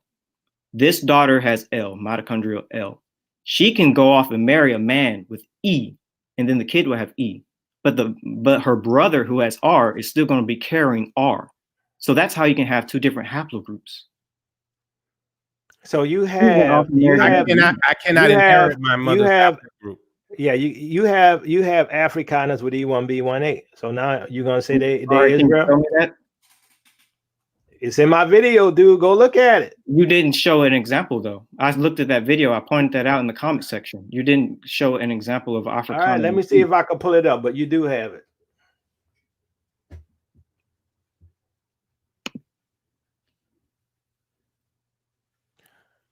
I mean, I'm not even saying that y'all aren't Israel. I still think you're Israel from autosomal DNA. It's just that the haplogroup. Okay, so Israel ain't Japheth, bro. So I'm like, wait. If you're saying we not Israel, then we Shem. Now, if you're saying we Japheth, we Japheth. I'm just asking, bro. Let's keep it in line here. I'm just saying you're kind of mixed. That's it. Okay, so I'm kind of mixed. That's scientific. Yeah, but anyway, okay, I'm kind of mixed. Can you show me that about the Afro? What? I'm sorry. Go ahead. The Boers. Can you show me that about the Boers? Oh, he's looking for it. You can continue to make your presentation. Hey, but while you're trying to get your stuff together, I think Pastor Kelly just called me. He did an article on it as well. So I think he wanted to bring. Yeah, let's bring him in. Yeah, Pastor Kelly. Can he hear me? Yeah, I can hear. Okay. Now, what were you stating? Because you messaged in there that you made a point or something about the DNA. Hey, we can't hear you, Pastor Kelly. Yeah, it's one. I want to say peace and blessings to everyone. I want to say peace and blessings to Teotw. Yeah, can you hear? Yeah, we can hear you. Guys hear me? Yep. Mm-hmm. Yes, we can hear. Well, your mic going in and out, Pastor Kelly. Can you hear me now? Is this better? Yeah, it's better. Okay. Yeah, am I echoing? You know what it is? I need to let me make sure here. All right, can you hear me now? Is that better? Yeah. Yeah. All right. Yeah. I think I had other things going on in the background. The issue that I have with DNA, and I think correct me if I'm wrong, because it sounds like the gentleman is saying that we, especially when we're dealing with our people here, in the Americas and the diaspora, that we are descended from Japheth. And I heard you make a reference to basically saying that we are through, basically insinuating that the white man per se would be the origins of us. Is that correct? I want to make sure I got that correct, because when you start understanding the DNA, just like any technology, and I have documentation on it, when they, began to really start coming up with the DNA groups and all that stuff back in the 50s of the 1950s, it was to further cement a certain agenda similar to the institutional race. They were literally trying to separate and prove who certain peoples to be in certain, over certain communities, like the Egyptians. They was trying to further prove who was smart, what group was smarter than the other group. And the primary group, which it caused a lot of controversy, was the Jewish community. So when we start getting into the DNA, it's ever evolving. And right now, to this day, I mean, as Yakoba and Teotw, those guys pointed out, my DNA says that I'm E1B1, right? E1B1A, right? Mm-hmm. And so you're saying that origin is coming through a Caucasian. No, sir. Right? No, sir. Is that what you're saying? I mean, I'm just trying to make sure I'm getting an understanding of it, because it's ever evolving. That's my point that I'm making. The DNA is ever evolving. The technology is ever evolving. Right. No, sir. I'm not saying that haplogroup E is Caucasian. I'm saying G is Caucasian. And I'm saying that, because of the raping, we are going to have African Americans with European haplogroups like haplogroup I or haplogroup G.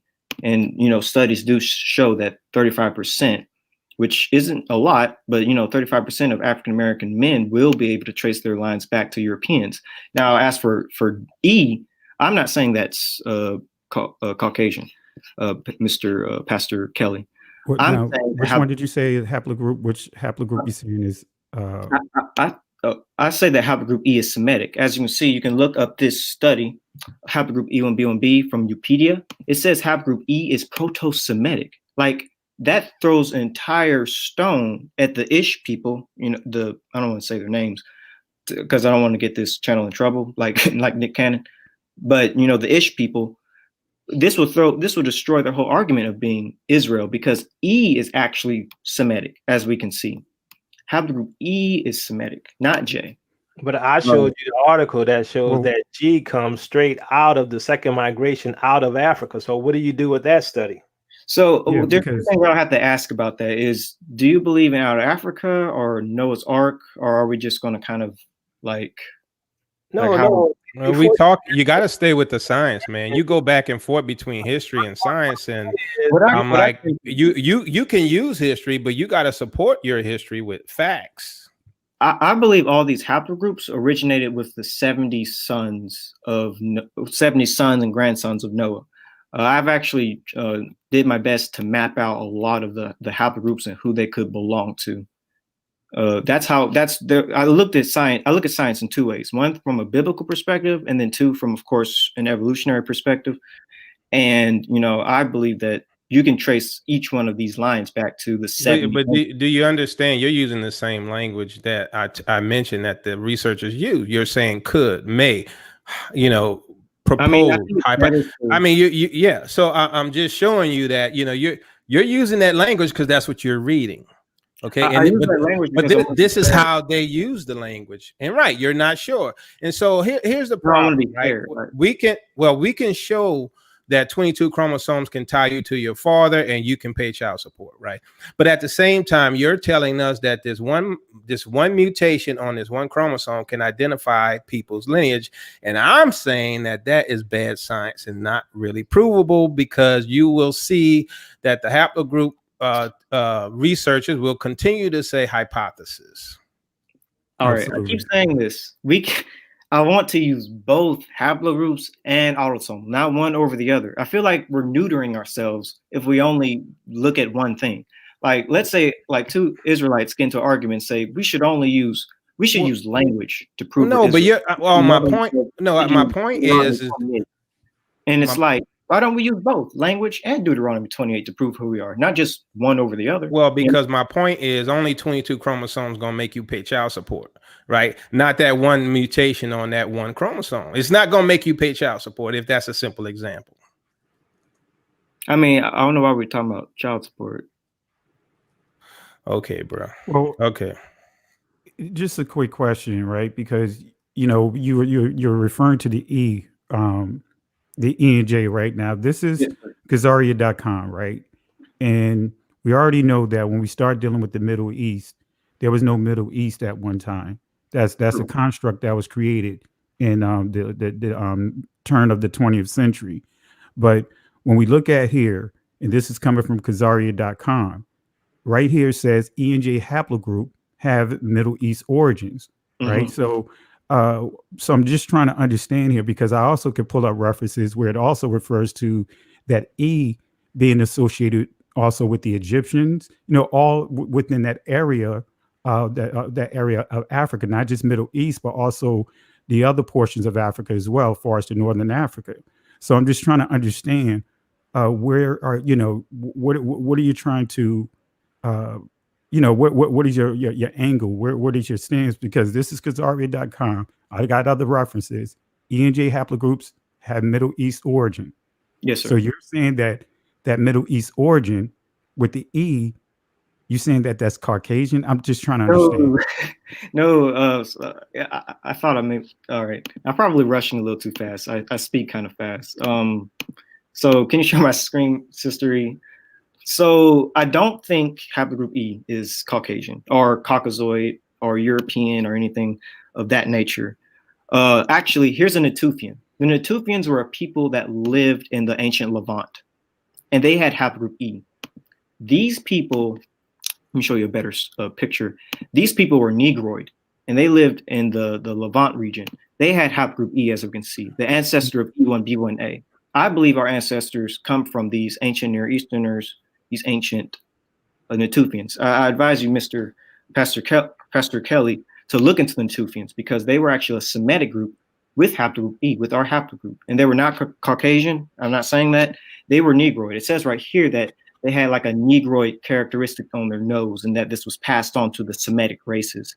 Like the Natufians are believed to be the origin of Levantine Semitic people. As a matter of fact, Afroasiatic is even connected to haplogroup E. Now, I remember you saying that we're Afroasiatic people. I watch your YouTube channel, by the way. I like your stuff.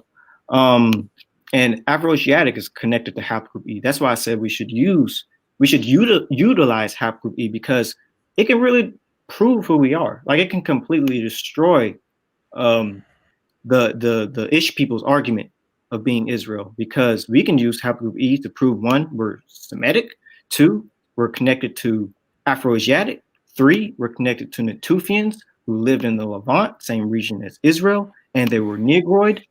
You know, I'm just trying to give information to the family that can prove who we are, because us are haplogroup E1, B1A. And I'm like, we should know this information. You know, whether some people don't like it or not, we should at least have it just in case. You know, it's always good to have as much ammunition, because one day we might be able to go before the UN or something and present our case. I don't know. I'm hoping something like that. So as your evidence, let's go back to the Y chromosome. Okay, as your evidence before the United Nations, right? How you're going to prove that that we're Israel based on a mutation on one single chromosome? How do you make that case? I'll for a presentation in front of the UN, man. I'm not just going to use DNA. I'm going to use culture too. I'm going to use language, and I'm going to use as much as I can. I'm not just going to use haplogroups to prove who we are. Well, but yeah, I'm just saying. I'm asking, you know, just from a, you know, how, you know, your argument is how solid the haplogroup science is, right? So I want you to make that case before the United Nations that, hey, I have this one mutation on this Y chromosome, but this proves beyond a shadow of a doubt that these group of people are Israel. How do you make that case? All right, I'll do that. I'm going to drop this presentation. Yeah, go ahead. Go over to a different one, because it's funny that you say that, because a recent study just came out that in a way really disproves the Ish people as being Israel. And so let me pull that out. If I was in front of the UN. So let's see, this is, I feel like one day that this will probably happen. This is why I get into DNA and all that, because you never know. We might be able to present a case that we're Israel.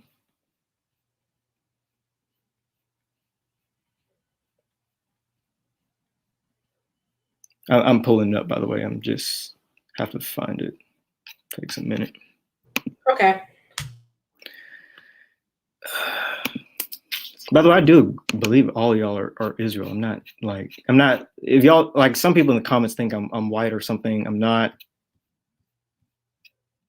And I do believe the Afro-American is Israel. It's just, I have my own way of believing it. All right, so let me share.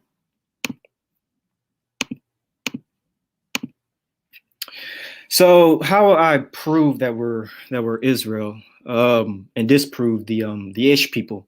Well, this is a genetic study. Y'all can type in the title whenever you want.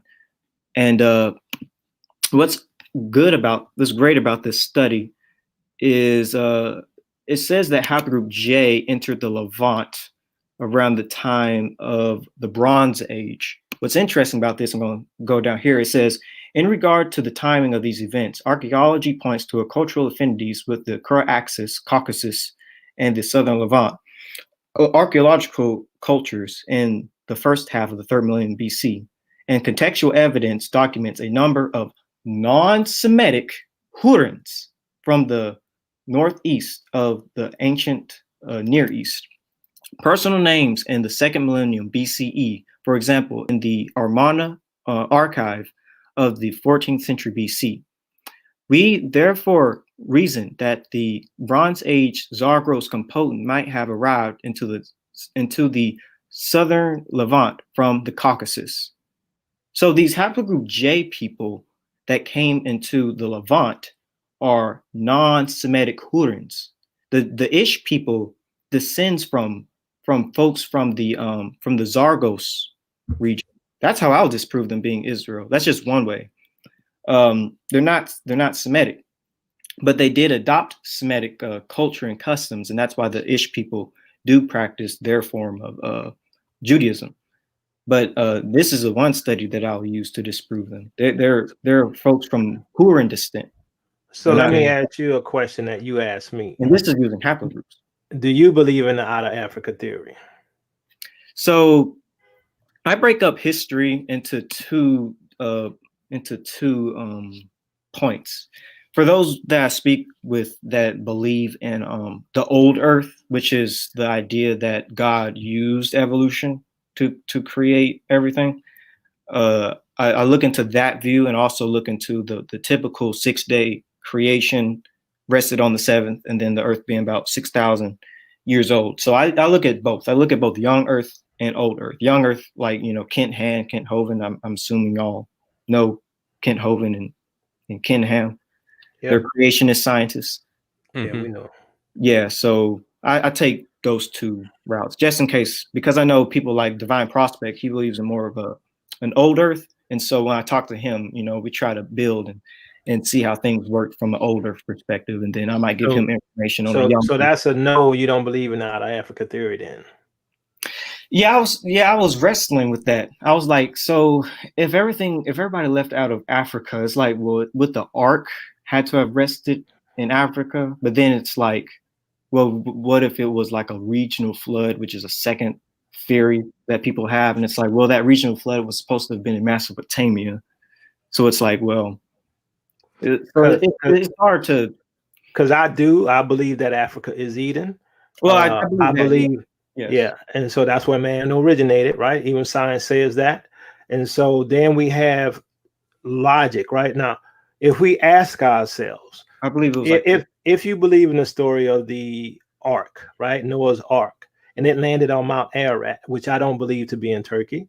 If it landed on Mount Ararat, then all of the animals should be somewhere in Turkey and not in Africa, right? The lions and the hippopotamus and all of these different types of exotic animals that we have that's all in Africa.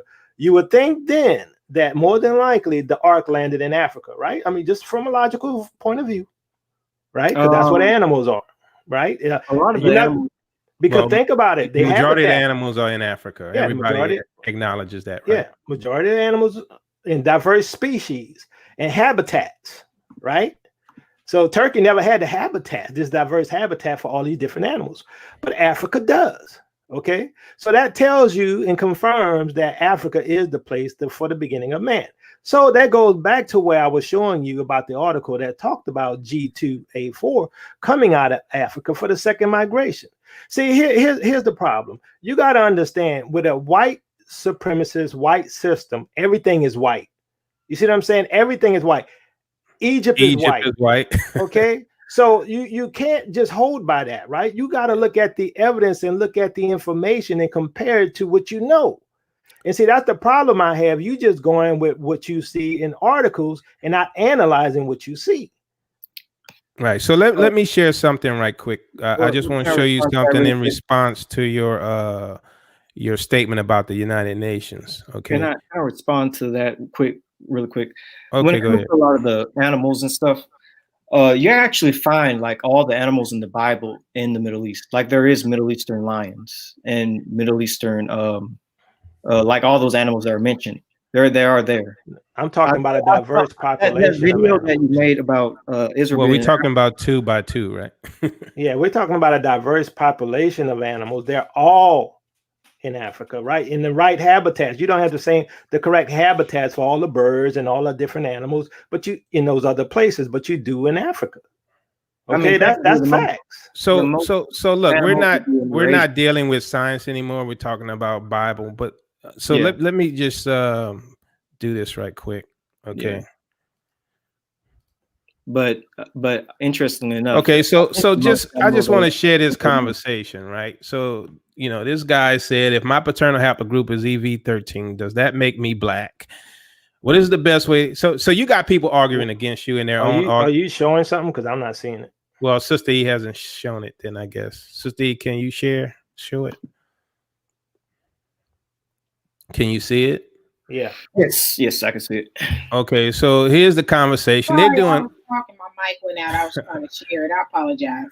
Well, we know. Sorry, Sister. We know you've been doing this since what 6 or 7. So sorry about that. Oh no, Yeah, since 2 days ago. Okay, so if my paternal haplogroup is EV13, does that make me black? What is the best way to expand your professional network? Okay, well, so here's the guy's response here, right? So short answer is no, simply because haplogroup E isn't of sub-Saharan origin, which is, I would agree with you that that's a lie. But hey, this is what their argument is. Yeah, that guy's kind of racist, actually. I've seen him on quota before on a lot of things. Yeah, but so I mean, this is his response. But this guy here said, well, down here. I think he was the only one that made a comment, if I remember. Where's the guy? Here, this guy. No, then I would be black as well. So this white guy is EV13. Yes. Okay, but he's white. Okay, so y'all gonna say he's Israel? Ooh, no. All right, so let me explain when it comes to this. Yeah, no. I'm gonna share my screen. So, all right, so when it comes to that, haplogroup EV13. Hoping I have the tree.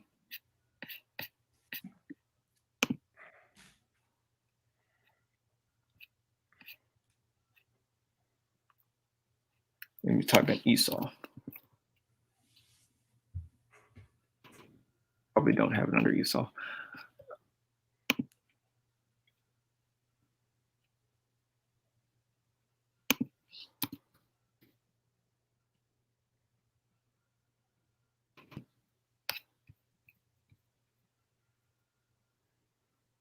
All right, I'm just going to use this because I think it.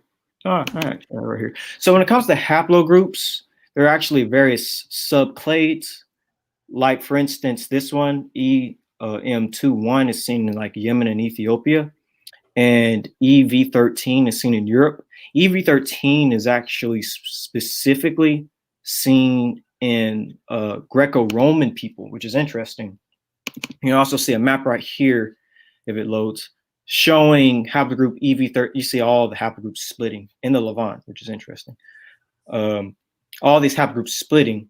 EV13 goes through like Anatolia into Europe, Southern Europe, and all these subclades are different people groups. EV13 is not E1B1A. It's a different type of haplogroup, and the reason why I feel like haplogroup EV13 is interesting because personally, to me, I believe haplogroup EV13 to be Esau, because haplogroup EV13 specifically was in the Balkans. I believe Esau and Greco-Roman people descend from Esau, and I believe that EV13 is that haplogroup because there's a story about Zepho and some stuff going on there. I'm not going to go into it. I think y'all know about Zepho and Kittim and all that. So I kind of propose EV13 as being one of Esau's, I guess you can say, sons or grandsons as a haplogroup. Like I said, I went through all the people in the Bible to see who can fit the best haplogroup. And I think Esau will be EV13. because it's the only one. It's the only specific clade in Europe, and it's among Greco-Roman people of all people, like the Edomites went to. It's very telling. It's even in Anatolia. Okay, so that white guy we just saw, He's an Edomite. He's Edomite. He's a Shemite. Yeah, I mean, keep in mind it's also been like 3,000 years since Esau was alive.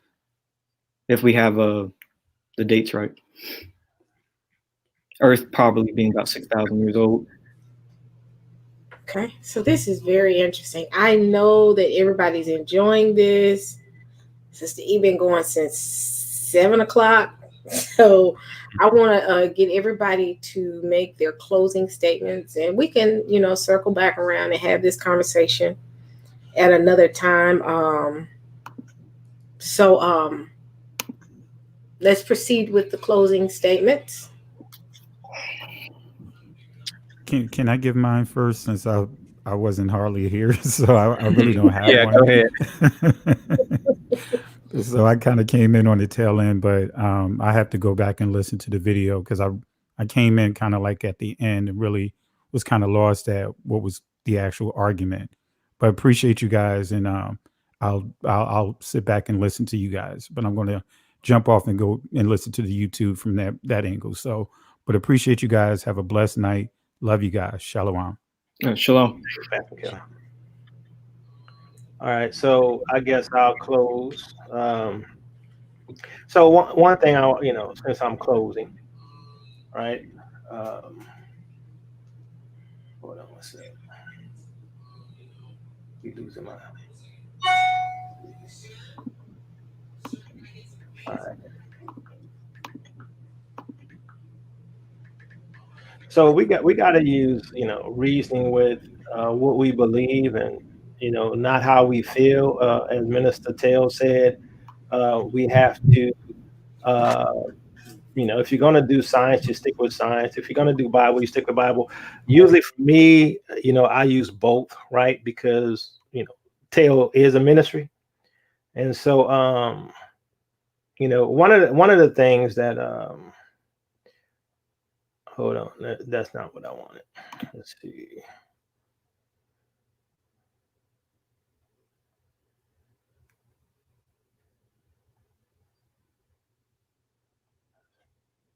I don't know.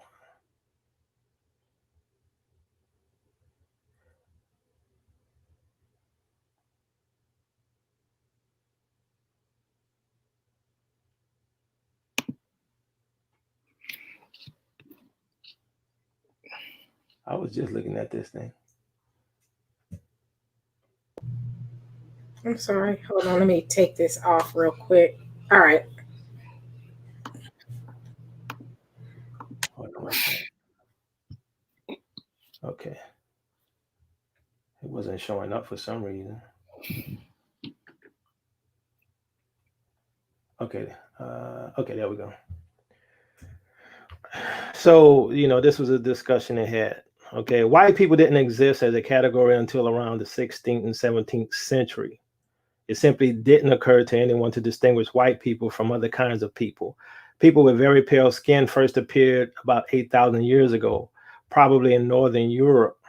Genes for blue eyes appear to predate genes for very light skin, though it's not clear by how much. Not long thereafter, a wave of farmers began to expand into Europe from the Near East, carrying a different genes for white skin, while a third came in from Western Asia around 4,800 years ago. All three of those genes are now found in European populations. In addition, other genes common to Europeans, such as the one for adult lactose intolerance, came in from Western Asia with a wave herders of 4,300 years ago. And y'all see that, right? Okay. Y'all can see that, right? My screen? Yes. Okay. Yeah. Yes, we can see it. So the reason I want to show that is, according to them, right, and others, white people didn't appear to 8,000 years ago. The haplogroup G supposedly came 48,000 to 60,000 years ago out of Africa, right? So how does that even work, right? How do you even say, okay, well, you're white, because the small sample size of a small haplogroup that that almost don't even exist because it's so small, happens to be in white folks. Well, that's who they sample. It doesn't even have a large sample size, right? So if I sample white folks, right, then, that's all I'm gonna get. But at the same time, when you look at the wording, a lot of times it has to do with Europeans.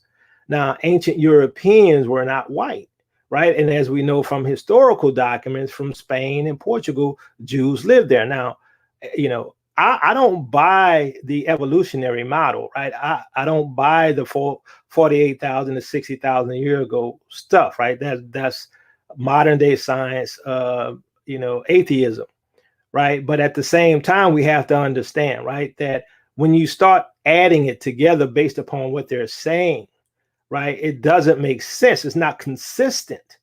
Right. And so as I showed you, you got G2A, you got G coming out of the second migration out of Africa, but yet, he's showing me evidence about Europe. Now, granted, whatever he's showing, and I did show you the other one that showed it was in the Middle East.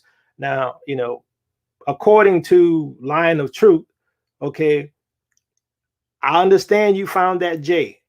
I'm telling you what I found. And as I stated back then, Minister Teotw and I were doing this together. I shared it with them. All I could say is, this is my opinion. They changed it. Now, because the G was showing in the Middle East. Now, if that's what they're saying is J, you got to understand too.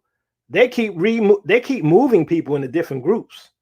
Okay, they do that, right? So, that's one of the reasons why we don't believe that haplogroups can validate who anybody is. It's more so determines a group of people who passed in an area, those migration patterns. And a lot of the scientists in their documentation state that it's about migration patterns, right? And they use haplogroups for migration patterns and not to identify groups of people. It just so happened that groups of people may have the same haplogroup, but every person who's of that group may not have the same haplogroup because they don't have the same paternal father. Okay, and I think that's where the issue comes in. And I think the way you're using it isn't correct. So I'm gonna leave it at that. And I'll let whoever goes next to give their closing. That's mine. I'll go next, and Lion can go last. And Sister E will shut it down. Oh yeah. And I'm just joking. Okay, so there's also white folks that have E1B1B, which a lot of people say is Hamite, right? And you can search for it. I mean, that Quora site, there are people who say that, right? I have E1B1B. Does that make me black? Okay, so if you're gonna go before the United Nations with that argument, and I bring that white guy there, you're gonna have to say he's a Hamite. Same thing with E1B1A, right? Because what you're dealing with is one mutation, right? Like you can have a mutation on one single on the correct chromosome, one mutation that gives you blue eyes, right? And everyone with blue eyes are going to be related, right? That's the argument. Everyone with a cleft chin is related. You got white folks with a cleft chin, you got black folks with a cleft chin. You got one mutation on that one single chromosome that made that change.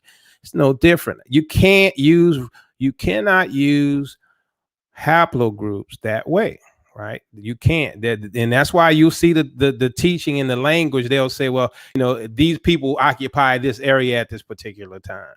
These people moved from Africa to the Levant to Europe over this time. You can't do it, right? And that was my question or my point when I was saying, can you get this guy to pay child support using haplogroups? Because we're talking about identity, right? So when you say someone's Japheth, you're talking about their identity, but you publicly stated that where Israel, right? Regardless. So now you went from calling us something other than Israel to calling us Israel with Japheth genes. So, I mean, that's double talk, okay, from my perspective. Okay, but hey, I mean, I'll leave the rest to you, and Sister E can shut it down. All right. And since Yacoba showed one thing for his outro, I think I'll show one last thing for my outro, just to sum everything up that I said. So if you can share the screen, Sister E. So one thing I want to say is that thank you for having me on. This was a good discussion, and sorry for coming on late, and sorry for if I feel like I was overbearing in the comment section, because sometimes when you type comments, you can probably seem ruder than you sound than you're trying to convey. So sorry about that. If you feel like I was stalking, again, the video was like a year ago, so it's technically not stalking. But anyways, again, my only point is that most Niger-Congo people are E-M2. That's just my point. Using these studies, y'all can type it in whenever y'all want on Google, E-M2, and I believe we should use haplogroups because Semitic people, our ancestors, are connected to these Semitic people known as Natufians, who have haplogroup E. Again, y'all need to research Natufians, research the origins of haplogroup E. There's a lot of information. We know it's connected to Afroasiatic. We also know it's connected to Proto-Semites. So I feel like the Israelite community should look into this. And again, lastly, we know that during the transatlantic slave trade, there was raping and there was pillaging, and a lot of bad things happened to African American women. We know that if a white man gets with a black woman, and he's going to pass his seed on, and some of us are going to have his haplogroup, his seed. And I feel like ultimately a person who is Israel is Israel first spiritually, and then secondly, it can be through autosomal DNA. But personally, I feel like we should use both autosomal and haplogroups. I'm not saying that Teotw and them aren't Israel autosomally, but I don't think they're Israel in a haplogroup manner. I'm not denying that they're Israel, as they say. I'm saying that it's not through Y chromosome, but it is through autosomal because of the things they said, having limbo and all that. So I agree in that manner. Yeah. And I just want to say, the family, y'all just research this. Just take a leap of faith and just look into it. Don't neuter yourself by only using one bit of evidence. Use as much evidence as you can to prove you're Israel. Use language, use culture, use the Bible, use autosomal DNA, use haplogroups, because the enemy is definitely going to use everything they can to prove they're Israel, and they have been doing it for years. They use haplogroups to prove they're Israel. What if one day we find Israelite skeletons with E1B1A? Do we just throw that away and say, we don't need to use haplogroups? No, if they find skeletons with E1B1A, I'm going to be like, yeah, we were Israel the whole time. I told you. These skeletons we found in Israel that date back to the Iron Age are E1B1A. We're Israel. If that happens, what if that happens? Think about that, because it might happen. I personally believe that they do have E1B1A skeletons, because Divine Prospect said that Israel has sequenced skeletons, and they haven't released the data of those skeletons that they sequenced, the haplogroups. Israel has the skeletons and the DNA of Iron Age Israelites, and they're not releasing the samples. I wonder why. I believe it's because they have E1B1A, and also believe it's because their autosomal DNA is similar to ours. So, yeah, use everything you can, family, to prove you're Israel. And I just wanted to mention the reason this got started was not because of what happened years ago, but because that woman that did a hit piece on Yacoba, you went on her site and started this mess. Yes, sir. I'm sorry about that. I got a little carried away. That's what did it. I'll admit that. I got a little carried away. And so if everybody got one last thing, I got one last thing. One thing we have to understand from the history as well, Israel was all over the planet, right? Even before the scattering of the slave trade. And I showed you in some of my historical videos that Simeon and Manasseh were also in Khazaria, right? Near the Black Sea, right? So we have Israel all over the place. So my point is, as Minister Teotw said, you really cannot use haplogroups, because if you do the study, and I agree, go do the study, it has to do with migration patterns. That's what they use it for, right? And you're going to find out that some of these people are same migration patterns, but they're different people. That's my point. All right. I'm sorry. I've been trying to push the unmute button. I thank everybody for coming on. Line of Truth, nice to meet you. Yakoba, Teotw, y'all always welcome to come on. I think it was a good conversation. Like you said, I do understand your point. Line of Truth, you made sense. We have to use everything as evidence, and not just from various points, but use everything holistically to be able to prove our point even more. So I do respect that point that you made, which is correct. So as of this evening, Sister E is out. I have enjoyed everybody all evening. I've been with some of y'all since 7 o'clock, and we're ending it now at one time, 11 o'clock Eastern, almost 12 o'clock Eastern. I hope everybody enjoyed. If you have not subscribed to my page, please subscribe. If you have not joined my Patreon, please sign up if you can. If not, we'll still be doing a lot of other stuff on my YouTube page. So, but again, thank you all for your support. Thank you for all that you've done for the past, I want to say, how many hours y'all have I've been doing this? Thanks for just hanging in with me. So, sorry about that. No. Line of Truth, it wasn't you. I had something else I did prior too. So it was like two things scheduled.